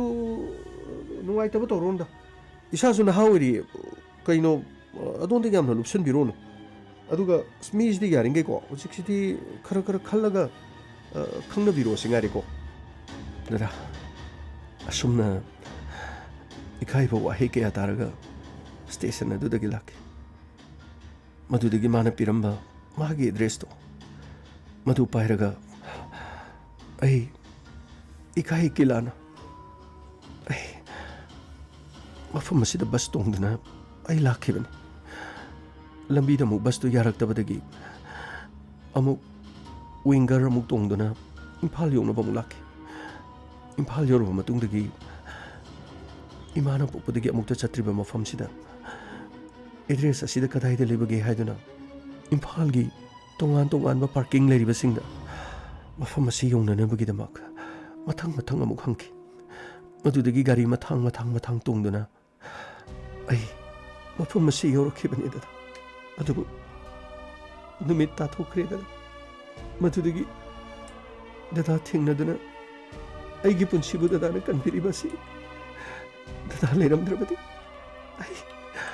ꯑꯩꯒꯤ ꯄꯨꯟꯁꯤ ꯀꯔꯤ ꯑꯣꯏꯔꯝꯒꯅꯤ ꯌꯥꯔꯦ ꯐꯖꯕꯤ ꯅꯪꯒꯤ ꯋꯥꯔꯤ ꯄꯨꯝꯅꯃꯛ ꯍꯧꯖꯤꯛꯇꯤ ꯂꯣꯏꯅ ꯈꯪꯉꯕꯅꯤ ꯀꯔꯤꯝꯇ ꯈꯜꯂꯨꯔꯅꯨ ꯇꯁꯦꯡꯅꯃꯛ ꯅꯪꯅ ꯍꯥꯏꯔꯤꯕ ꯃꯤꯗꯣ ꯑꯩꯈꯣꯏꯒꯤ ꯁ꯭ꯋꯥꯏꯒꯤ ꯖꯒꯥ ꯑꯗꯨꯒ ꯑꯩꯈꯣꯏ ꯁꯤꯗꯒꯤ ꯈꯨꯟ ꯑꯋꯥꯡ ꯊꯪꯕꯗ ꯅꯣꯡꯆꯨꯞ ꯊꯪꯕꯗ ꯑꯗꯨꯒ ꯃꯈꯥ ꯊꯪꯕꯗ ꯂꯩꯔꯝꯂꯒꯗꯤ ꯑꯩ ꯁꯣꯏꯗꯅ ꯊꯤꯒꯦ ꯅꯕꯨꯡꯕꯨ ꯊꯥꯖꯧ ꯇꯁꯦꯡꯅ ꯃꯍꯥꯛꯅ ꯅꯪꯒꯤ ꯅꯐꯝꯗ ꯃꯤꯅꯝꯂꯝꯕ ꯑꯣꯏꯔꯕꯗꯤ ꯏꯃꯨꯡ ꯑꯗꯨꯗ ꯆꯠꯇꯨꯅꯅꯦ ꯁꯣꯏꯗꯅꯃꯛꯀꯤ ꯅꯪꯒꯤ ꯑꯆꯨꯝꯕ ꯐꯪꯅꯅꯕ ꯋꯥꯀꯠꯂꯨꯁꯤ ꯌꯥꯗ꯭ꯔꯒꯅꯦ ꯑꯩ ꯇꯧꯒꯦ ꯑꯩꯒꯤꯗꯃꯛ ꯃꯇꯦꯡ ꯌꯥꯝꯅ ꯄꯥꯡꯕꯤꯕ ꯏꯟꯁꯄꯦꯛꯇꯔ ꯑꯃꯈꯛ ꯂꯩ. ꯏꯟꯁꯄꯦꯛꯇꯔ ꯇꯌꯥꯏ. ꯃꯉꯣꯟꯗ ꯑꯩ ꯋꯥꯀꯠꯀꯅꯤ. ꯀꯔꯤꯒꯨꯝꯕ ꯄꯨꯂꯤꯁ ꯗꯤꯄꯥꯔꯠꯃꯦꯟ ꯑꯃꯗ ꯊꯕꯛ ꯇꯧꯗꯨꯅ ꯂꯩꯔꯝꯕ ꯑꯣꯏꯔꯕꯗꯤ ꯃꯍꯥꯛꯅ ꯁꯣꯏꯗꯅꯃꯛꯀꯤ ꯅꯪꯕꯨ ꯂꯧꯁꯤꯟꯅꯅꯕꯒꯤꯗꯃꯛ ꯑꯩꯈꯣꯏꯒꯤ ꯊꯥꯛꯇꯅꯦ ꯑꯉꯝꯕ ꯍꯣꯠꯅꯕ ꯌꯥꯕ ꯄꯨꯝꯅꯃꯛꯇ ꯍꯣꯠꯅꯒꯦ. ꯃꯦꯝꯆꯥ, ꯅꯪꯒ ꯆꯠꯃꯤꯟꯅꯔꯣ. ꯃꯐꯤ ꯃꯔꯣꯜꯁꯦ ꯑꯩꯈꯣꯏ ꯃꯥꯒꯤꯔ ꯀꯩꯅꯣ ꯈꯔ ꯍꯣꯡꯇꯣꯛꯍꯜꯂꯒꯅꯦ ꯑꯁꯤꯒꯤꯗꯤ ꯅꯈꯣꯏꯗ ꯂꯩꯃꯤꯟꯅꯔꯣ. ꯑꯗꯨꯒꯅꯦ ꯍꯌꯦꯡꯅ ꯃꯍꯥꯛꯀꯤ ꯑꯦꯗ꯭ꯔꯦꯁ ꯑꯁꯤꯗ ꯀꯔꯤꯅꯣ ꯑꯩꯈꯣꯏꯅ ꯇꯧꯕ ꯌꯥꯕꯗꯨ ꯌꯦꯡꯉꯁꯤ. ꯗꯥꯗꯥ, ꯐꯤꯔꯣꯟꯒꯤꯗꯤ ꯌꯥꯅꯤꯌꯦ. ꯑꯩꯒꯤ ꯐꯤꯔꯣꯟ ꯑꯗꯨꯝ ꯁꯦꯠꯍꯜꯂꯒꯦ. ꯑꯩꯗꯤ ꯆꯥꯛꯁꯨ ꯆꯥꯗ꯭ꯔꯤꯕꯅꯤ. ꯉꯁꯥꯏꯗꯒꯤ ꯆꯥꯛ ꯆꯥꯅꯤꯡꯗꯦꯅ. ꯑꯗꯨ ꯆꯥꯛꯁꯨ ꯃꯥꯒ ꯆꯥꯃꯤꯟꯅꯔꯒꯦ. ꯂꯥꯛꯑꯣ ꯆꯠꯁꯤ ꯏꯇꯥ. ꯌꯨꯝꯁꯤꯒꯤ ꯃꯅꯤꯡꯗꯅꯤ. ꯂꯥꯛꯑꯣ ꯆꯠꯁꯤ ꯂꯥꯛꯑꯣ. ꯍꯣꯏ ꯏꯇꯥ. ꯗꯥꯗꯥ, ꯑꯩ ꯑꯃꯨꯛ ꯆꯠꯆꯔꯨꯈꯤꯒꯦ. ꯑꯗꯨꯒ ꯏꯃꯥ, ꯅꯆꯥ ꯑꯃꯨꯛ ꯆꯠꯆꯔꯨꯈꯤꯒꯦ. ꯏꯃꯥꯒꯤ ꯕꯦꯃꯥ, ꯅꯪꯒꯤ ꯋꯥꯔꯤꯁꯤꯁꯨ ꯅꯨꯡꯉꯥꯏꯇꯦꯅꯦꯍꯦ. ꯊꯣꯛꯅ ꯂꯥꯞꯅ ꯂꯥꯛꯈ꯭ꯔꯦꯅꯦ. ꯀꯅꯥꯒꯤ ꯃꯆꯥ ꯃꯁꯨ ꯑꯣꯏꯔꯤꯖꯥꯠꯅꯣꯅꯦ? ꯏꯆꯥꯗ ꯃꯤꯅꯝꯂꯝꯂꯒ ꯑꯃꯨꯛ ꯍꯟꯅ ꯍꯣꯏ ꯃꯥꯏ ꯍꯥꯏꯗꯦ ꯍꯥꯏꯕꯁꯤꯕꯨ ꯍꯧꯖꯤꯛꯀꯤ ꯃꯇꯝꯁꯦ ꯀꯌꯥꯗ ꯉꯛꯈ꯭ꯔꯕꯅꯣꯅꯣ ꯌꯦꯡꯉꯨꯅꯦ. ꯏꯁ, ꯏꯃꯥꯏꯄꯦꯝꯃ. ꯃꯤꯒꯤ ꯃꯆꯥꯁꯤꯗꯕꯨ ꯊꯥꯖꯕ ꯄꯤꯔꯝꯂꯒ ꯑꯗꯨꯕꯨ ꯏꯕꯨꯡꯉꯣ ꯁꯟꯖय, ꯃꯥꯅ ꯑꯦꯗ꯭ꯔꯦꯁ ꯄꯤꯔꯝꯂꯤꯕꯗꯨꯕꯨ ꯑꯆꯨꯝꯕ ꯑꯦꯗ꯭ꯔꯦꯁ ꯄꯤꯔꯝꯒꯗ꯭ꯔꯅꯦ? ꯑꯩꯗꯤ ꯃꯥꯅ ꯐꯣꯟ ꯁ꯭ꯋꯤꯆ ꯑꯣꯐꯀ ꯇꯧꯏ ꯍꯥꯏꯔꯤꯗꯨꯅꯗꯤ ꯑꯦꯗ꯭ꯔꯦꯁ ꯀꯥꯏꯁꯦ ꯁꯦꯔꯥꯟ ꯇꯨꯔꯥꯟ ꯄꯤꯕ ꯑꯣꯏꯔꯝꯗꯧ ꯃꯥꯜꯂꯤꯗ. ꯑꯩꯈꯣꯏꯒꯤ ꯁ꯭ꯋꯥꯏꯅꯤ ꯀꯥꯏꯅ ꯃꯥꯅ ꯏꯔꯝꯃꯤꯁꯦ ꯃꯁꯤ ꯑꯣꯏꯔꯝꯗꯕꯁꯨ ꯌꯥꯏ ꯍꯥꯏꯔꯤꯕ. ꯏꯃꯥ, ꯃꯍꯥꯛꯅ ꯑꯦꯗ꯭ꯔꯦꯁ ꯄꯤꯔꯝꯂꯤꯕꯗꯨꯅ ꯃꯤꯅꯝꯒꯤ ꯈꯟꯗꯨꯅ ꯄꯤꯔꯝꯕ ꯑꯣꯏꯔꯝꯕꯁꯨ ꯃꯗꯨꯁꯨ ꯌꯥꯕꯒꯤ ꯆꯥꯟꯁ ꯂꯩ. ꯑꯗꯨꯕꯨ ꯏꯃꯥ, ꯇꯁꯦꯡꯅꯃꯛꯀꯤ ꯃꯍꯥꯛꯅ ꯃꯐꯝ ꯑꯁꯤꯗ ꯊꯤꯔꯛꯑꯔꯣꯏ ꯈꯟꯕꯗꯒꯤ ꯑꯦꯗ꯭ꯔꯦꯁꯇꯤ ꯆꯨꯝꯅ ꯄꯤꯔꯝꯂꯒ ꯌꯨꯝ ꯑꯁꯤ ꯌꯧꯔꯛꯂꯕ ꯃꯇꯨꯡꯗ ꯃꯍꯥꯛꯀ ꯄꯥꯎ ꯐꯥꯎꯅꯅꯤꯡꯗꯕꯗꯒꯤ ꯇꯨꯃꯤꯟꯅ ꯂꯩꯈꯤꯕꯁꯨ ꯀꯅꯥꯅ ꯈꯪꯕ ꯏꯃꯥ. ꯍꯧꯖꯤꯛꯀꯤꯗꯤ ꯚꯥꯞꯅ ꯁꯥꯕ ꯍꯥꯏꯕꯗꯨꯅꯤ. ꯐꯔꯦ ꯐꯖ. ꯑꯗꯨꯗꯤ ꯆꯠꯃꯤꯟꯅꯔꯣꯀꯣ ꯃꯦꯝꯆꯥ. ꯈꯔ ꯐꯖꯅ ꯇꯧꯕꯤꯌꯨꯀꯣ. ꯗꯥꯗꯥ, ꯀꯔꯤꯝ ꯈꯜꯂꯨꯅꯣ. ꯅꯆꯟꯅ ꯑꯗꯨꯝ ꯇꯧꯖꯒꯦ ꯌꯥꯅꯤꯌꯦ. ꯂꯥꯛꯑꯣ ꯆꯠꯁꯤ ꯂꯥꯛꯑꯣ. ꯑꯣꯟꯊꯣꯛꯄꯅꯤꯗ ꯍꯧꯖꯤꯛꯀꯤ ꯃꯇꯝꯁꯤꯗ ꯇꯧꯔꯤꯁꯤ ꯌꯦꯡꯉꯨꯅꯦ. ꯅꯨꯡꯁꯤꯕꯒꯤꯗꯃꯛ ꯅꯨꯡꯁꯤꯕꯒꯤ ꯈꯣꯡꯒꯨꯜ ꯂꯤꯔꯛꯄꯗ ꯃꯐꯝ ꯑꯁꯤ ꯇꯥꯅ ꯂꯥꯛꯂꯒ ꯑꯗꯨꯕꯨ ꯃꯍꯥꯛꯀꯤ ꯅꯨꯡꯁꯤꯕꯁꯤꯕꯨ ꯐꯪꯕ ꯑꯣꯏꯔꯕꯗꯤ ꯐꯅꯤꯗ. ꯏꯃꯥ, ꯑꯩꯁꯨ ꯒꯥꯔꯤ ꯅꯝꯕꯔꯁꯦ ꯇꯌꯥꯏꯗ ꯑꯝꯇ ꯐꯣꯟ ꯇꯧꯔꯒ ꯅꯝꯕꯔꯁꯦ ꯑꯝꯇ ꯄꯤꯍꯧꯒꯦ. ꯑꯗꯨ ꯅꯠꯇ꯭ꯔꯕꯗꯤ ꯉꯁꯤ ꯅꯨꯄꯤ ꯃꯆꯥꯁꯤꯕꯨ ꯃꯈꯣꯏꯅ ꯈꯨꯗꯨꯝ ꯆꯟꯅꯕꯒꯤ ꯍꯣꯠꯅꯈꯤꯕꯗꯣ ꯏꯔꯥꯏ ꯂꯥꯏꯅ ꯅꯥꯊꯣꯟꯕꯗꯤ ꯄꯥꯝꯗꯦ. ꯏꯕꯨꯡꯉꯣ, ꯐꯠꯇ ꯅꯨꯡꯗ ꯊꯣꯛꯇꯅꯕ ꯍꯣꯠꯅꯧꯀꯣ. ꯃꯤꯅꯅꯦ ꯅꯪꯒꯤ ꯄꯨꯟꯁꯤꯁꯦ ꯌꯥꯝꯅ ꯌꯦꯡꯁꯟꯕꯁꯤꯗꯅꯦ ꯏꯃꯥꯗꯤꯅꯦ ꯌꯥꯝꯅ ꯄꯥꯈꯠꯂꯤꯀꯣ. ꯀꯔꯤꯝꯇ ꯋꯥꯔꯨꯅꯨꯗ ꯏꯃꯥ. ꯏꯟꯁꯄꯦꯛꯇꯔ ꯇꯌꯥꯏ ꯂꯩꯔꯤꯁꯤꯗꯤ. ꯑꯩ ꯌꯥꯅꯤꯁꯦ. ꯑꯩ ꯐꯣꯟ ꯇꯧꯒꯦꯀꯣ ꯏꯃꯥ. ꯍꯣ.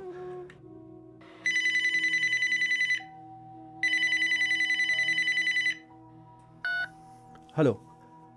ꯍꯜꯂꯣ ꯁꯥꯔ. ꯑꯩ ꯁꯟꯖꯌꯅꯦ ꯁꯥꯔ. ꯀꯩꯗꯧꯔꯦ ꯁꯟꯖय? ꯅꯨꯃꯤꯗꯥꯡꯁꯦ ꯐꯣꯟ ꯇꯧꯔꯛꯏꯗꯤ ꯀꯩꯗꯧꯔꯕ? ꯁꯥꯔ, ꯑꯩ ꯒꯥꯔꯤ ꯅꯝꯕꯔ ꯑꯃꯈꯛꯇꯪ ꯃꯦꯁꯦꯖ ꯊꯥꯖꯤꯟꯖꯔꯛꯀꯦ ꯇꯧꯕꯅꯤ ꯁꯥꯔ. ꯍꯣꯏꯅꯦ ꯊꯥꯔꯛꯑꯣ. ꯀꯔꯤ ꯇꯧꯔꯒꯦ? ꯒꯥꯔꯤ ꯅꯝꯕꯔ ꯀꯅꯥ ꯀꯩꯗꯧꯕ ꯌꯥꯎꯔꯦ? ꯁꯥꯔ, ꯉꯁꯤꯁꯦ ꯑꯩꯈꯣꯏ ꯀ꯭ꯂꯕꯀꯤ ꯃꯤꯇꯤꯡ ꯑꯃꯈꯛ ꯐꯨꯠꯕꯣꯜ ꯐꯥꯏꯅꯦꯜꯗꯨꯒꯤ ꯍꯧꯖꯤꯛ ꯑꯣꯏꯔꯤꯕ ꯂꯩꯅꯥꯁꯤꯒ ꯈꯖꯤꯛꯇꯪ ꯌꯩꯊꯣꯛ ꯌꯩꯁꯤꯟ ꯇꯧꯅꯕꯗꯨꯒꯤ ꯁꯥꯔ ꯈꯟꯅꯕ ꯑꯃꯈꯛ ꯆꯠꯂꯨꯕꯅꯤ ꯁꯥꯔ. ꯀꯩꯗꯧꯔꯕꯗꯣ? ꯅꯪ ꯒꯥꯔꯤ ꯅꯝꯕꯔꯗꯨꯒꯤ ꯃꯇꯥꯡꯗꯣ ꯀꯩꯗꯧꯕꯅꯣ ꯑꯝꯇ ꯍꯥꯏꯌꯨꯅꯦ. ꯁꯥꯔ, ꯑꯩ ꯂꯝꯕꯤꯗ ꯍꯟꯖꯔꯛꯄꯗ ꯁꯥꯔ ꯅꯣꯡ ꯆꯨꯕꯗꯒꯤ ꯑꯩꯈꯣꯏꯒꯤ ꯌꯨꯝ ꯌꯧꯗ꯭ꯔꯤꯉꯩꯗ ꯁꯪ ꯃꯆꯥ ꯑꯃꯈꯛ ꯂꯩ. ꯂꯝꯕꯤ ꯃꯄꯥꯟꯗ ꯂꯩꯕ ꯋꯦꯇꯤꯡ ꯁꯦꯠ ꯑꯣꯏ ꯀꯔꯤ ꯑꯣꯏ ꯇꯧꯕ. ꯑꯗꯨꯗ ꯑꯩꯁꯨ ꯒꯥꯔꯤꯗꯨ ꯈꯥꯝꯕ. ꯑꯩꯅ ꯃꯐꯝꯗꯨꯗ ꯍꯦꯛ ꯆꯪꯁꯤꯜꯂꯨꯕꯒ ꯑꯦꯛꯇꯤꯚꯥ ꯑꯃꯁꯨ ꯈꯥꯝ ꯂꯩꯔꯝꯃꯤ. ꯑꯗꯨꯒ ꯃꯐꯝꯗꯨꯗꯒꯤ ꯅꯨꯄꯥ ꯃꯆꯥ ꯑꯅꯤꯒ ꯅꯨꯄꯤ ꯃꯆꯥ ꯑꯃꯒ ꯆꯦꯟꯊꯣꯔꯛꯄ. ꯑꯗꯨꯒ ꯅꯨꯄꯤ ꯃꯆꯥꯗꯨꯅ ꯀꯟꯕꯤꯌꯨ ꯂꯥꯎꯔꯒ ꯅꯨꯄꯥꯁꯤꯡꯗꯨꯅ ꯇꯥꯜꯂꯨꯔꯦ. ꯑꯗꯨꯗꯒꯤ ꯅꯨꯄꯤ ꯃꯆꯥꯗꯨꯅ ꯅꯥꯟꯊꯣꯛꯅꯕ ꯍꯣꯠꯅꯕꯗ ꯃꯈꯨꯠꯇ ꯃꯌꯥꯅ ꯆꯦꯟꯕꯗꯒꯤ ꯑꯩꯅ ꯂꯩꯔꯤꯕ ꯃꯥꯏꯀꯩꯗꯨꯗ ꯑꯃꯨꯛ ꯍꯜꯂꯒ ꯆꯦꯜꯂꯦ. ꯁꯥꯔ, ꯑꯗꯨꯗꯒꯤ ꯅꯨꯄꯤ ꯃꯆꯥꯗꯣ ꯑꯩꯒꯤ ꯃꯥꯡꯗ ꯃꯥ ꯇꯨꯁꯜꯂꯛꯑꯕ. ꯑꯗꯨꯒ ꯅꯣꯡ ꯃꯔꯛꯇꯨꯗ ꯂꯥꯛꯂꯤꯕ ꯅꯨꯄꯥ ꯑꯅꯤꯗꯨꯅ ꯅꯨꯄꯤꯗꯨ ꯃꯈꯣꯏꯅ ꯄꯨꯔꯛꯄꯅꯤ, ꯃꯈꯣꯏꯗ ꯄꯤꯌꯨ ꯍꯥꯏꯕ ꯑꯩꯉꯣꯟꯗ ꯀꯦꯜꯂꯛꯈꯤꯕ ꯁꯥꯔ. ꯑꯗꯨꯗꯤ ꯀꯃꯥꯏꯅ ꯇꯧꯔꯒꯦ? ꯅꯨꯄꯤ ꯃꯆꯥꯗꯣ ꯃꯣꯏ ꯄꯨꯈ꯭ꯔꯕꯣ? ꯅꯠꯇꯦ ꯁꯥꯔ. ꯅꯨꯄꯤ ꯃꯆꯥꯗꯨꯕꯨꯗꯤ ꯍꯧꯖꯤꯛ ꯁꯦꯐꯇꯤ ꯑꯣꯏꯔꯦ ꯁꯥꯔ. ꯑꯩꯈꯣꯏꯒꯤ ꯁꯤꯗꯩꯗ ꯂꯩꯔꯦ ꯁꯥꯔ. ꯑꯗꯨꯕꯨ ꯁꯥꯔ, ꯍꯥꯏꯔꯤꯕ ꯃꯤꯑꯣꯏꯁꯤꯡ ꯑꯗꯨ ꯃꯐꯝ ꯑꯗꯨꯗꯒꯤ ꯑꯩꯒ ꯈꯨꯠ ꯈꯔ ꯊꯣꯡꯅꯕꯗꯒꯤ ꯃꯈꯣꯏ ꯆꯦꯟꯈ꯭ꯔꯦ ꯁꯥꯔ. ꯑꯗꯨꯕꯨ ꯃꯈꯣꯏꯅ ꯇꯣꯡꯉꯛꯈꯤꯕ ꯒꯥꯔꯤꯗꯨ ꯑꯦꯛꯇꯤꯚꯥ ꯑꯣꯏꯕ ꯁꯥꯔ. ꯑꯗꯨꯒ ꯅꯝꯕꯔꯅ MN01 7462 ꯑꯣꯏꯕ ꯁꯥꯔ. 7462 MN01. Okay. Karim to waron. Kanano kanai garino kanada register lay. Aine. Hayeng ayu phobugi manungda nongonda soidana ipirake. Fagani sir. Madugi matangdo amta tamjage na tobuni. Yamna fare Sanjay. Adu khaki oragadi ai soidana nangi matenga dum pange. Aduga kanano ai fagalagane. Thabuga dugi matangda haitare. Topom tokpa logi chap chap cherak to dibi na buhuna tare dana. Sir, wafam amataga sir. Kai leri kari si thobu lere. Sir,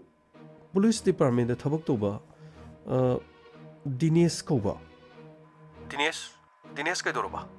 Akhoi sidadi Dinesh kauba mate yaude. Dinesh sai sin kari no. Sir, masi matam khargi mamangda jirigi post masit leirambani sir. Hariba nupi masa aina kankiba nupi masa si masi kasardagini. Aduga bina kanti hariba mafamdudagi Dinesh na jiri de thabak taringeda bina kanti romda kumai harau lakpada khangnakiba. Sir, adudagi makhoi ni nuksinabagi mari leinarakpadagi amona mayumda chatkibadi ngasi phawbada Dinesh haribasina nupi masa phajabi harisida contact toroktaba aduga magi phone du switch off laikiba sir. Aduga kuirakpadagi nupi masa sina magi khangna jakiba Dinesh ki khungul libasi lakibani sir. Aduga Dinesh habisina load kre habisina tro. Sir, load pamadi load tabadi khangdre sir. Adugo magi phone du chatkidaba aduga chap chap address se su khangdaba. Aduga mahangna chi amada piramliba address asinadi sir. Aikhoi gi lekai swaisida di oiba. Aduga aikhoi gi hek lekai du dadi sir. Aina leijariba sidadi police oibadadi Dinesh ko budi leitaba sir. Adugo awang lomda amadi makharom da amadi nungchup thangbarum da leiramgadra. Madumadi exactly hojibo budi khangmu ngamdre. Phare. Ai tonga tonga no police station singda Dinesh kauba aduga nakhoi gi lekai adu khun thangnari ba sing aduda Dinesh kauba police personnel no bilai bra haibadu ai madu masu thiraki aduga nangna su adai anakpududa kana gumagi paul lerga dingonda hairo. Sir, yam nungai jari sir. Ai gi awaba si sir kharati soidena ko ni sir. Karim ta khalun ai khoina leri ba si Sanjay miyam micham gi damoktani ai isa isa gi khudong jana banati masidi khoina department asida thabak tong mukai loi banare roi do ai khoi chat kharbasu amala ko matamda amana dum ta horu do taban aduga ai khoina thabak toringi matam asida su khra seina thabak to ko khangsangi maramdi tungda la khador be singduna khoi gi matau tamna na ba ai khoina ngasi senja thumja to duna thabak to lerabadi tungda la khador be singasina su senja thumja to duna madau lamdam na hodor matam amada police department bu mina kinaramba mina hangoinaramba adubu ngasidi Hajaraba police ki mong matau kaya chanabi kaya sina ngasidi mayek sengbadi heledana nongma nongma ge sum semdok sadurok dona mamai thangdadi khwaidagi fajaraba prithibhi sida khwaidagi thamoi sengba amadi miyam ga khwaidagi nangna chatpa miyam gi mateng pangba aduguma department am oibadani matam maduda madugi leba khuduna khwaidagi chokotpa leba kam oiga doriban pare adudi si kaktoradi nang yare ko sir yam nungai jari sir pare ai hayeng nongonda pau tu soiduna pirage hayeng yengasi ko pare sir yam nungai jari sir adudi ai thamjarage pare good night sir good night kari hari bungo ima sartena wasi ikong kom irai la hele gari do hayeng ing phobugi manungda mapu du kana no puthoge hari aduga police department na leiriba police personnel sing sidai hoji tonga mo posting da tariba sing da Dinesh kauba aduga akhoi gi lekai sigi thangnaba natraga akhoi khun sigi adu yum thangnariba mayam se swai sidagi Dinesh kauba yaubra haibadu madu su yenga ge hairi phareda adudi ichagi wa ba si kharati pharani ko hoi ba yam nungai ta tobuni ma nupi macha amana bu ma gi nungsiba thirukpagi dama mafam asi thana mathanda lakpa mayum madu da mama pa na kari urangani kaya to wajarangani Hari map wari si ate wat pasing dahi mo ngon loina hangasi hauji gidi ma correct sak to thang to bro lo imana inchang chu sala bani lo phari ma ai lag asumna mathangi numita te amta changjer ke tampa chango lo chango हौजिकती लैनासिनसुने थबक अमत तौफम खंद्रेदा marks लौथोकपा यागद्रो marks अदुम उपो अखोइना मिंगोंदा मार्क्स उपो हारगने अखोइना मार्क्स उपत्रदि यारो फागी तौगनिदा लौथोसु याई अदुम उपनी अदुते केस अमखक लै माले अदु डीजीपी ने ओंदा पाव हाइरे मदुगी यंगसेलुसोना रिपोर्ट करी करी सेम सारबो अराबगी मतंग दोरमनी माने अदु केस की वारी दु लोइ तोखदा ngasidiने ते हाइगो वा लोइना रोगे ना लाम ए कइनो हाजिबो करी वा लोइना दोरगे थबकसु तौरे पोस्टिंग सु आईडी हेडक्वार्टर द दम लेरे अदु कमाइ तौजे हाइनोबा सुमाइ सुम तो लेजे हाइरो एस तंबा हाइरांगी द युरांगा कनुदा हौजी सेकेंड वेव सिना कना लुहोंगनरिगे मरम लुहोंबै मखोन दोंग दोंग दोंग ताराम बेहामदो अमत ताराम रोइने मेजिस्ट्रेट ने मी यांखै देहना पुनि यारो हारिबा अदु मी यांखै पुनि यारो हारगा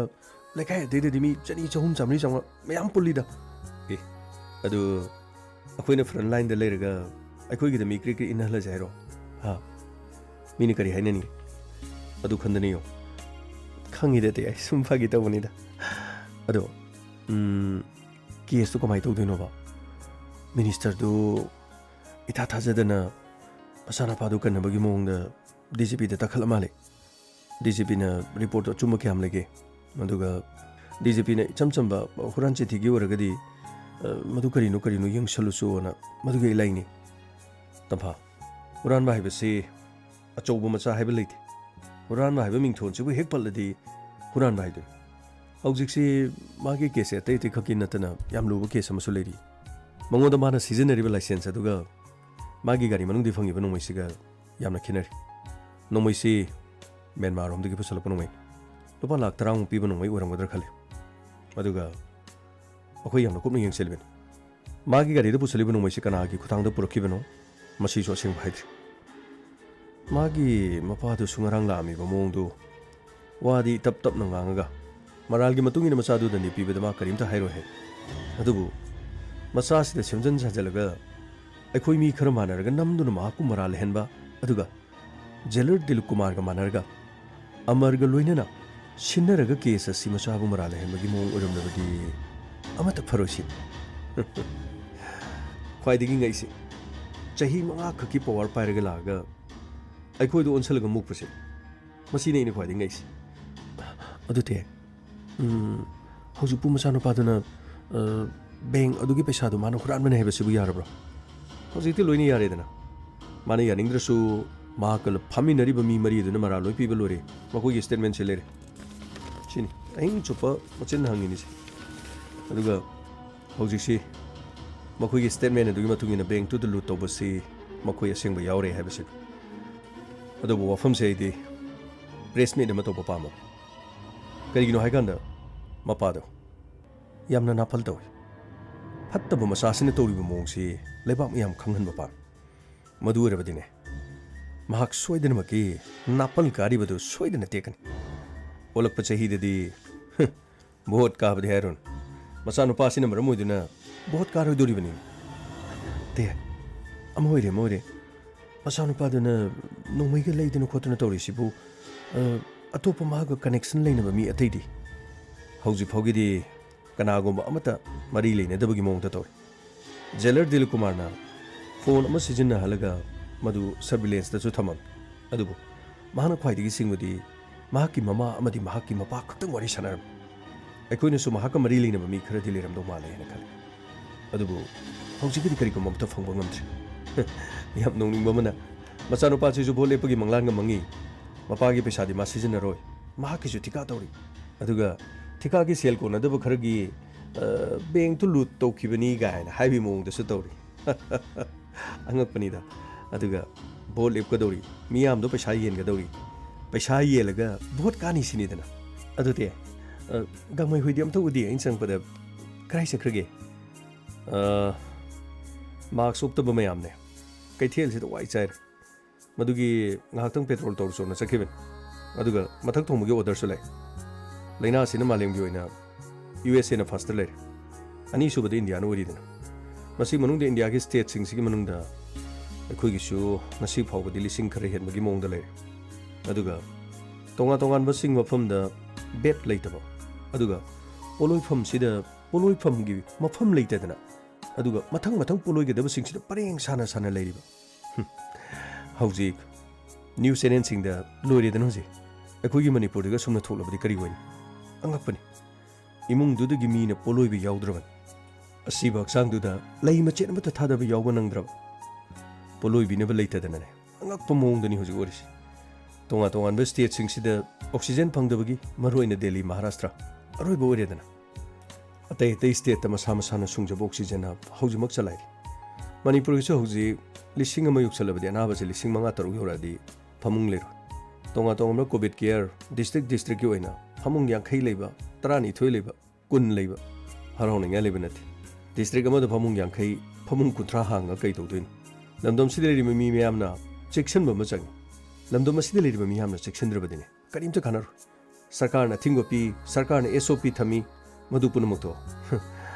ngakpi ge dab praja sin ngaktradi phaniyamna lausunu phaniyamna taksunu kari mata kanar khongaga khange habadun he khongdri bapobane sungkang khangoi doriba aduna marks uptoba kangu lambi degi phargane odar lakpadagi yai phau phau chatkribani mo oh phariti ayadi adu case to solution biro aduga ekhoisu loktak patra gaino koiba chatlusi corona मनुंग से लोकताक पर चलू से जो कहीं ते याम कने lockdown का लेटर ने सिदा अंगांग मनी का चम न सुम चलू दी है देना आइने निंकी बा मंगला न मलेबा लोकताक त ही तोंगा कने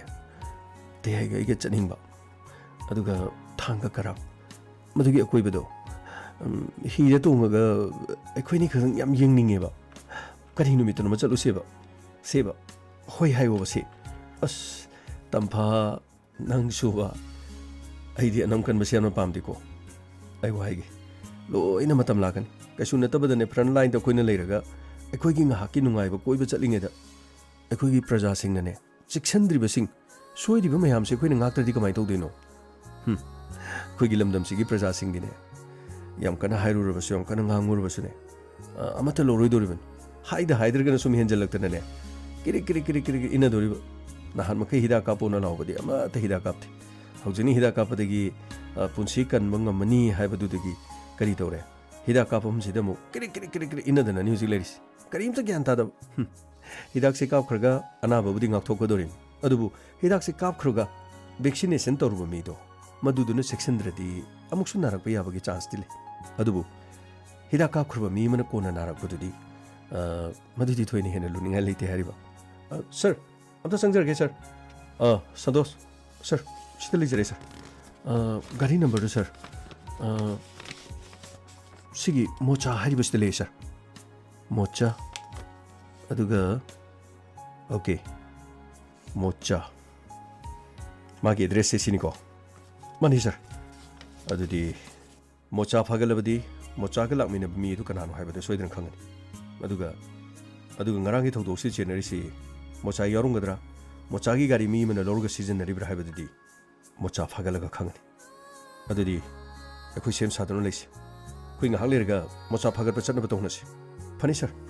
makoi kangbu ma lambi de petrolling doribni fani sir ai pau pija khri pare adute kanano mocha haijina sini karino tabha कोई फुटबॉलर कोई हीरो दो संजय फोन तौर में ngara numida मीटिंग में चलो हलकदा लंबी द नुपी मसा म लेरमे है अदु नुपी मसा दो मियोय खरना फापुनबा नमजा नम थगे तोबजान अदु द संजय ग खरा फुन चैना बतोबा अदुबु संजय न फुबदगी मखोय चेनग्रे मखोयना थौरुप गाड़ी अदुदी नमदुन संजय न महाकी मोबाइल फोन फोटो काफोरे अदुना मदुदगी महाना येंगा नंबर दिंगो धारपनि माना पिरपो गाड़ी नंबर अदुदगी खुंगुलिरिबन अदुदी कमाय तोबा हारिसिबु नुपी मसादुदी कनानो नुपी मसादु का सारदगिनी अदुगा पुलिस डिपार्टमेंट थबक तौब याव दिनेश कौब अमना जिरी दे थबक तारिङेदा कसार बे खंगनबने हैरी अदुगा मयुमदा हनखिबदिगी ngasi फोबा नुपी मसासे हन येंगतबने हैरी मदुदगी नुपी मसादुना माना पिरम्बे एड्रेस तुदगी थीबा लाकने हैरी ए ते अदुदी याम नुंगाइती मागी केस तो ओरेदी मोचा हैरिबदु फाबदु आइसु यावगे आइसु चटकेबा तंबा सिगी चेसी पुरगा डीजीपी मनाक्ता चटपन फद्रो यानेबा चेसी जो दुम पाइगेबा कोइबो पुबिद्रसु केस की मी फाबा चटपबुदी यावबा याइदना आइसु खरे यावगेबा हस नंगसु चक्रीदी उन्थोना कल्ले जैता तेहेना गारिदो थौरोबा आइसु ममांगदा तोंगेबा अदुगा चटमिनसेबा होय होय होय होय यारे यारे अदु ते कइनो याम नुसी ए कइ अंगांग गइतानी करि मंग देदु तारोइबा गांमैसु लेतबसिबु मखै आदैदे लंबीदा मार्क्स उपतब चेक तोब चखे हाइदुदी होय यारे केदोरगेदो संतोषता पाउ पिख्रबनी मखै लानी अदुगा अखै फाबा चतुरसिदी होइबा दुबदी अदो कोइबसु पुबिद्रबनीना मी फाबा चटपददी हरहरौ याइने कोइबा चसे हाइबददी सुंया यादे तंफा आइसु कोइबदु चनिंगिनी नक्सनरगन नावा इंखलेंगेददी नोंबुदो उनजे निथिनुवा यादे थबक चिलकानजिददीबा अदुदी तेहेना इसु नुंसिद्रे हाइरो अदुगी वानती हौजिकती आइगी ओइरबगुम्बनी ए हाइसिबो ओइद्रिब्रा हाइसिबो ओइरगुम्बनी हाइसिबो कइनो हैमा चेन चुंगद्री लुहोंद्री गइनो खरदी खाक्सिगे दोरगे याम नुंसिएते अस यारेसे नंगी दमाइना नुइ नुपीगी थेकोइना कोइ तोबदो तोरकोनुसे यारे सि ऑफिस निको ते यारे तंफाइ अदुम लेबो मार्क्स तो उपो मार्क्स तो ओय करे असीदी नुंगाइरे मी यामद्रबदा मी तरुक त्रेति सुरेको सि नुंगाइबना लोरे क्री नंग सोन मताइदे लेबो करी मार्क्स उपतबा नखोइदा मार्क्स उपो नखोइना लाउब नत्रो खोइना मार्क्स उपो हाइबसि नखोइदी पुरा नखोइदी करी ओइना खनमनु खंगदिनि नोइना हा मार्क्स उपो न लाउबसि नखोइना करी ओइना खनमनोबा सिबु फिल्म की मोंग लेबा सिबो मार्क्स उपो हाइबदि नखोइ करीसु याद्रिसु करिनोबा ए पिसा अदु गाड़ी तो खामख्यो मखोइ अनि सो तोंगे मार्क्स म तोबदि को खामो असे खामख्यो हे आमको दे नोइबो गा इदो खा आमको दे सैसा आरा कनिसे नो खा आमो हरेगा खा आमो तना सर खामजरी सर बर्तन तोबो चरुबनी का आरिगी बा तोन तोरिबा हा हजिक मे एजिसेना मी पु उनबे या रोइना हारे का आरिगी बा तोन तोरिनो हा मी नुंसिबा मी इमुंगी मी सी इबदा आयुक्त सोरा तो लो ओइना रमनी का आरिगिनोबा सर लुहोंबगिनी सर सिदी सोरा की नती का आरि लो होंबगी का अनाना बाटोन ता औरिबा हा लो होंबदुबु मी का आया पुंदुइनो हे nga oxinanu akhoi lamsina kha aram heleko ko kumtaro kari kumtaro ko omtaro sir krigino ba noina marks up tabsina krigino ha marks up tabage si preng lebasini sonoklo nakoi gani pan sure ko sileo sidalo sida nipan mapan tra tramathoi train thoi dozen nama phahan ge ko dozen nama phar ga nakoi nungai ni nakoi ge se kumai nungai han ge ne ba ko nakoi nungai ge ni सिबो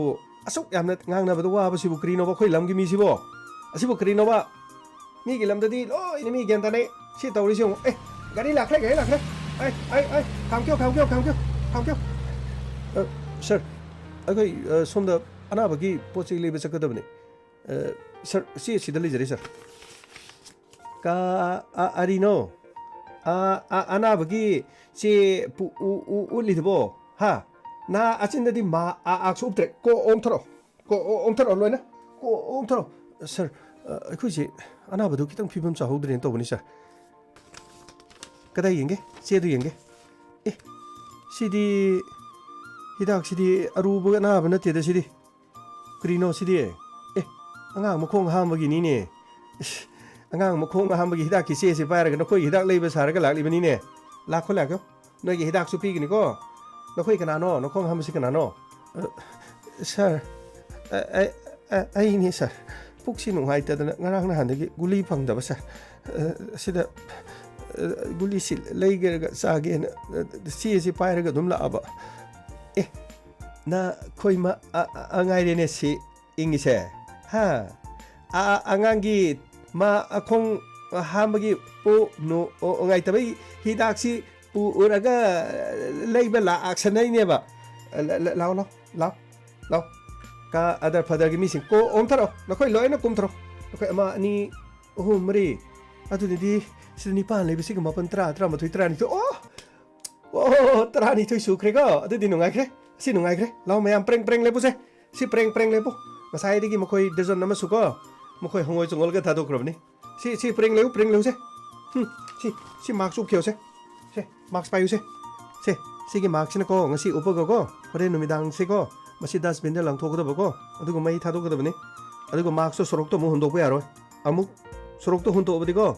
막스도 예가가 파바 라그니고 예고 견다고 호이셔 서 에디 북수는 하이제더보니 홍오이 종리 하시부 서 아무 비라카 선드네 서 그리 비라카 브라다 야니 나는 과이 마망 통어 좀 종어 좀 삭고고 어디고 종어 삭고나 과이 아마나 거 종버 러레가 가리도 보르가 좀 삭고 야니 거 에세 그리수 가이디 se ready nakoi preng leo se preng leo ase preng leo sir akoi ding sai digi nuksa da su phojare sir suong dana sa khibi yaroidre sir nachin thik no namai do khubang thagni ko ai marks amam su free de pire pesa su tingan ba preng leo nakoi da haidro na han digi kre haba isai phawbada asi radio da khonge se kari habno ha isai du kre habno marks ki isai du kre habno sir marks upa kaubinu sanitizer sizinaba kaubinanu sanitizer kari sir kaugre sir kri sai su khangde sanitizer haiba su khangde sur su khangdaba khopak chagira na ha khopak chagira sai su phadaba si marks ki sai do nakoi gyan ta dab gi natro marks ki sai ge tholei do chong preng lepo ase preng lepo chong do me ko ase preng am thun lep kyo ase preng pisha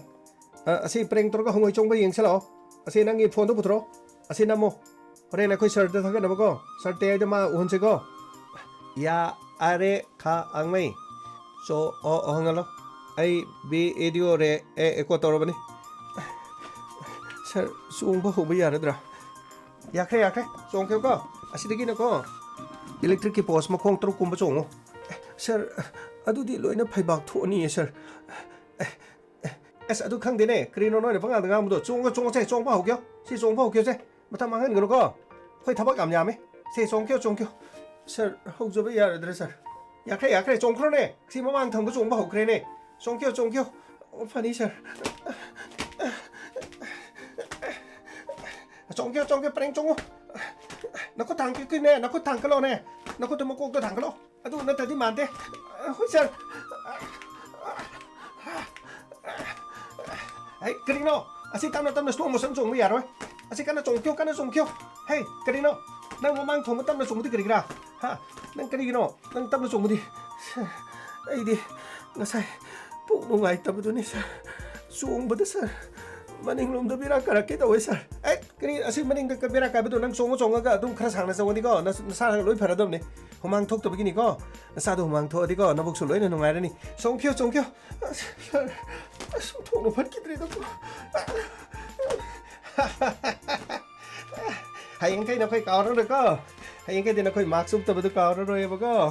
na se gi hangoi chongkyo bus gi na khoi sum kaw ro da bani ya na phara bani ko chongkyo ngamdre kaya ada patrino asi no muka hidang leba chacha basita ai krino nang ade tumudu krino sorong ne nang amuka chongge bro ha amuka chongge bro ai kana no khoi gi sigi gari mapu do poro gari do thoro adu no khoi gi no sigi bira ka base ho yare kamo ꯒꯥꯔꯤꯗ ꯍꯥꯞꯆꯜꯂꯣꯀꯣ ꯑꯗꯨꯒ ꯆꯠꯈꯤꯌꯣ ꯌꯥꯔꯦ ꯅꯈꯣꯏ ꯆꯠꯈꯤꯌꯣ ꯀꯝꯗꯧꯏ ꯑꯁꯤꯗꯤ ꯃꯥꯛꯁ ꯎꯞꯇꯕꯁꯤꯡ ꯂꯣꯏꯅ ꯍꯪꯉꯣꯏ ꯆꯣꯡꯍꯜꯂꯦꯗꯅꯀꯣ ꯑꯁꯤ ꯀꯥꯎꯒꯅꯨꯀꯣ ꯃꯌꯥꯝ ꯍꯌꯦꯡꯁꯨ ꯑꯗꯨꯝ ꯃꯥꯛꯁ ꯎꯞꯇꯕꯁꯤꯡꯗꯤ ꯑꯗꯨꯝ ꯍꯪꯉꯣꯏ ꯆꯣꯡꯒꯅꯤ ꯃꯁꯤꯗꯗꯤꯀꯣ ꯀꯔꯤꯁꯨ ꯋꯥꯔꯧꯕ ꯌꯥꯔꯣꯏ ꯐꯨ ꯆꯩꯗꯅ ꯈꯤꯇꯪ ꯊꯥꯒꯠꯂꯨꯔꯗꯤ ꯄꯨꯂꯤꯁꯇ ꯆꯩꯕꯒ ꯉꯥꯡꯕꯒ ꯃꯌꯥꯝꯁꯤꯅ ꯉꯥꯡꯒꯗꯧꯒꯤ ꯆꯩꯒꯗꯧꯒꯤꯀꯣ ꯍꯪꯉꯣꯏ ꯆꯣꯡꯉꯗꯤ ꯀꯅꯥꯁꯨ ꯉꯥꯡꯉꯔꯣꯏꯗꯅ ꯁꯤ ꯑꯣꯏꯔꯗꯤ ꯅꯨꯡꯉꯥꯏꯔꯦꯗꯅꯀꯣ ꯄꯤꯁꯥ ꯉꯁꯤꯒꯤ ꯍꯪꯉꯣꯏ ꯆꯣꯡꯕꯁꯤ ꯌꯦꯡꯕ ꯅꯨꯡꯉꯥꯏꯈ꯭ꯔꯦꯀꯣ ꯅꯪ ꯚꯤꯗꯤꯑꯣꯗꯣ ꯂꯣꯏꯅ ꯅꯝꯕ ꯅꯠꯇ꯭ꯔꯣ ꯑꯉꯩ ꯚꯤꯗꯤꯑꯣꯒ ꯂꯣꯏꯅ ꯅꯝꯃꯤꯌꯦ ꯑꯣ ꯑꯗꯨꯅꯦꯀꯣ ꯑꯗꯨ ꯁꯥꯔꯗꯣ ꯍꯣꯔꯦꯟ ꯎꯍꯜꯂꯁꯤꯀꯣ ꯑꯁ ꯈꯪꯗꯦꯗ ꯇꯧꯔꯤꯁꯦ ꯑꯩꯈꯣꯏꯒꯤ ꯂꯩꯕꯥꯛꯁꯦ ꯃꯤ ꯒ꯭ꯌꯥꯟ ꯇꯥꯗꯕꯅꯤꯅ ꯁꯨꯝꯅ ꯑꯗꯨꯝ ꯇꯧꯗꯨꯅ ꯂꯩꯕ ꯇꯥꯔꯦꯅꯦ ꯇꯧꯔꯤꯁꯦ ꯑꯣ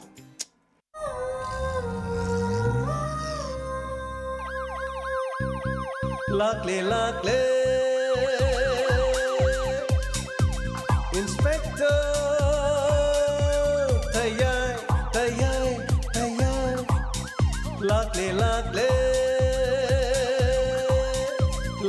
Lakle Inspector Tayay Uthanaba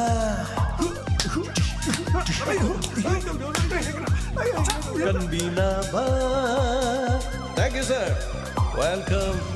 Uthanaba Kanbinaba Inspector Tayay Lakle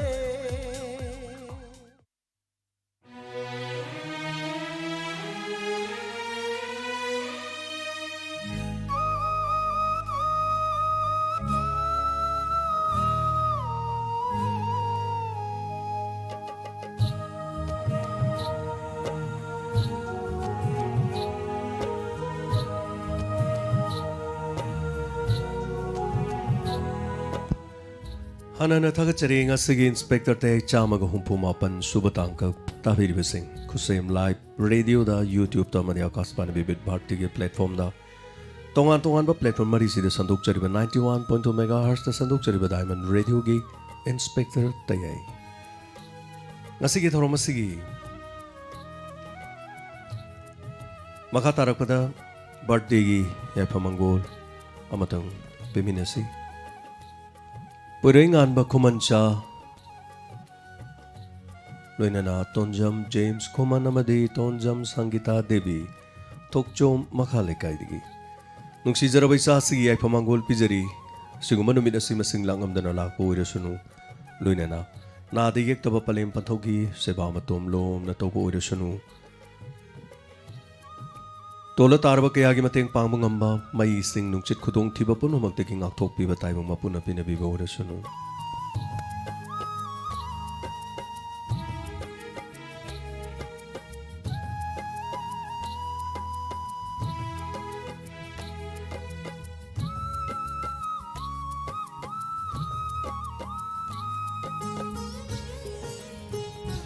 Thagatsari Madam Celebrity ngasigi story Natapirapa Thagachari Raja Khan Thagachari Anana Mayam Panamanangasi Pawada Sogot Piduna Lakli Haying Chamaga Humbudara Suba Tankagni Tankakasida Amuk Kangminarasi Fazabigi Wari Makha Kari Lakpa Kaidoba Kangminarasi Aduga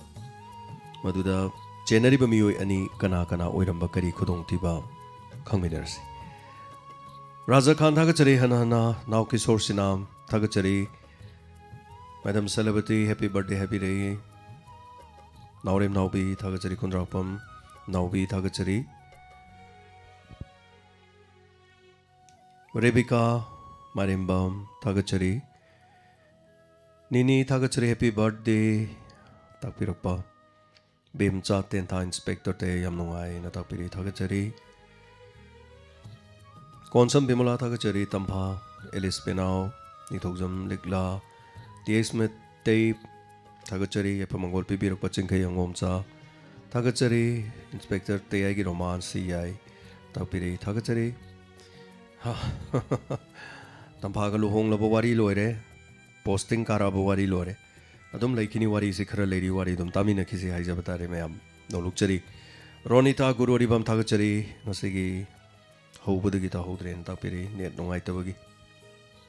So I now, Chinkalagatabiu, Ayan Sai Tagachari, Sanahan by Yumnam Tagachari, Gangmai Giluram Dain Naikre, Marks Kimatang Dana Tapiri. Tagachari Tonawzam Romes Tagachari Gangmai Naikre, Habirapa, Basanta Laisram, Rukaya Sani, Happy Birthday Habiri, Ranibla, they sang him Tagachari. Primavati Norim Takachari and say what I am 9 years later no lying a topic. Now Kitrimem Takachari does him stay Kanaba Kanaba, Honaba the Constable Rahman Gipon Siloki Habire, Duga Noma Tangi, Makoigi, Owanungai, Kanamna, Leliba, Tapiri Takachari, no, Habira Mumanundagi, me Mamochang Nabagi, what is Hagacharamani, Magi Masati Pikpa Haitareko. Tagachari, Amarjit Sanasam, Hangoi Chong Mayam the man cre, Gamagi Talon first and Tapiri. Hangoi Chong Mudu Chong, what Niro Hom Laxom, the Sword Mapi Holy Haitaren, some the Tagachari, some more jet Laisram, Tagachari, Sanzegi, Wakalon, Asugumba, Nopa Kodimak the Chelabadi, Nupi Singna, Aikoibu, Natapiri. Tagachari, Roman Tongam, Sarangasi, Kayada, Penjaba, Tampa, Toropuse, Natapiri. Tagachari, Marang Marak Tahitare, Dugumadi. DSP Haitareko, Lavanina Police Station, and Hongi and Senbagi, Tampagi, Sin Kramatung, the Kara Lakadori, Tanza Matang, the Dum Tamina Sit Hagachari, Tamna Tamna, Chitao, Pukacharapawari sing, Chinkacharapana Haitare. Sanu Tagachari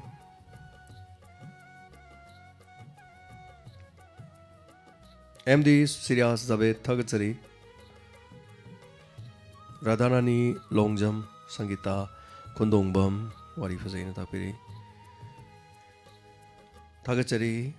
Rangdi Dilikumana Kanbiba Mahaluri Duga Sanjay Kanbibo Ramena Bidi Chumani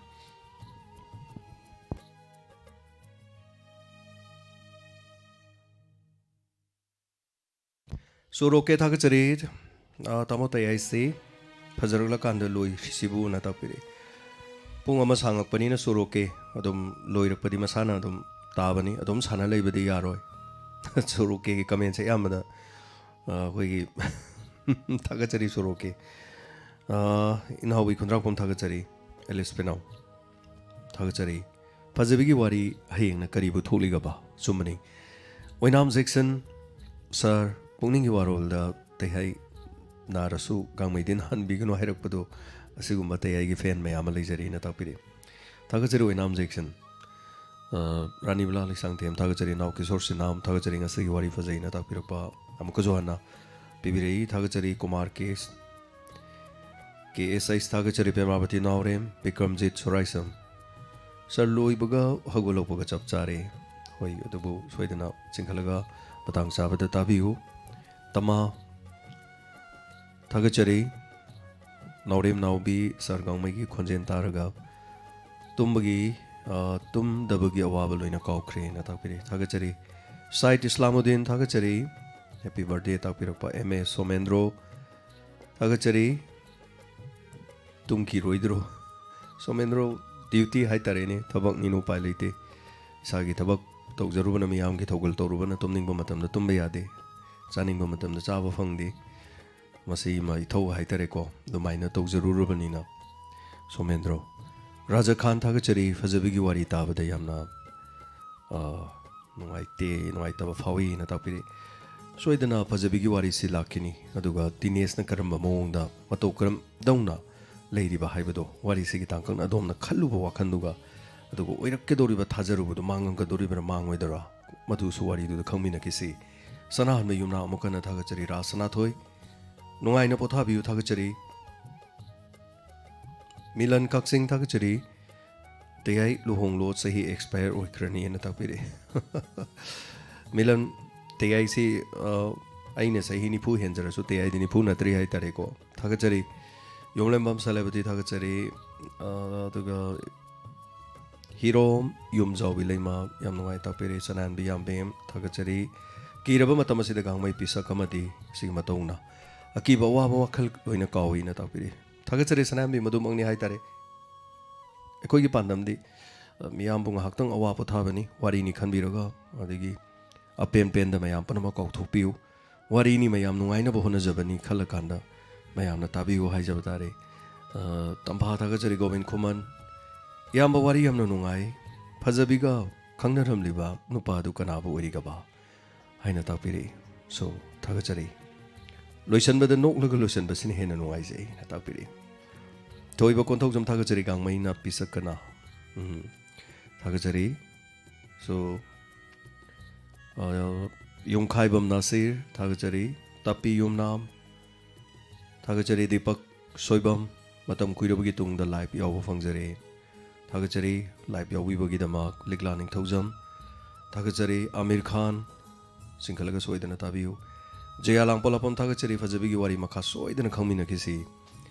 TS Meitei थागचरी Rajen cess कांगमई वाकलोन फजे तापिरे Govind Kumar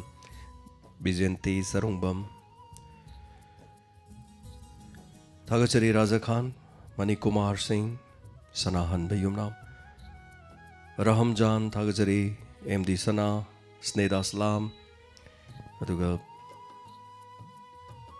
Gracy दांगवई थागचरी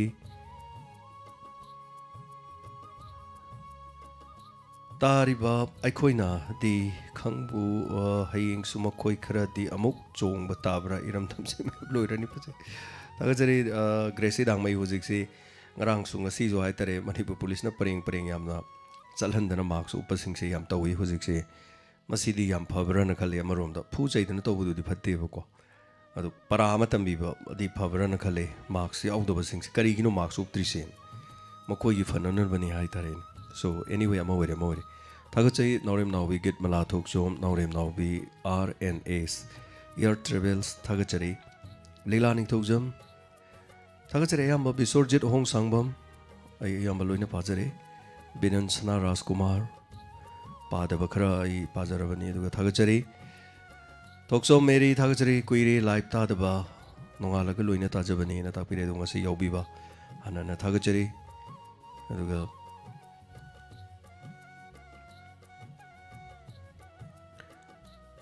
सनाहन बयम Yumnam sir पुंगनिंग वारोल अमु येंजगे हाइबोर माले थागचरी थोक्सो मेरी इबेमचा lemma तेंथा थागचरी हनना मयाम Poonam अदुगा अयाम लोइना पाजरे हनना थागचरी मयाम section लेमिनरसी लैनास देगी गाथोक नननबगी दमा अखोइ पुनो होनमिनरसी section लेमिनरगा अदुगा मखा तारकपदा हयेंगी तांकक्ता अमुक खंगमिनरसी करी लाकदगी करी अमुक ओइगदगी हाइबदु खंगमिनरसी ngasigidamakta di mayam panamak thorom losinjabagi ayabadu mayam panamakti lawjari mayam section leminarasi hena ngak thokna nanabagi damak laina asidagi marks uminarasi loina na sanitizer season minarasi social distancing ngak minarasi yumda leiba matam da su yari makai marks upiu haiba in minarasi punmamakpu khurumjari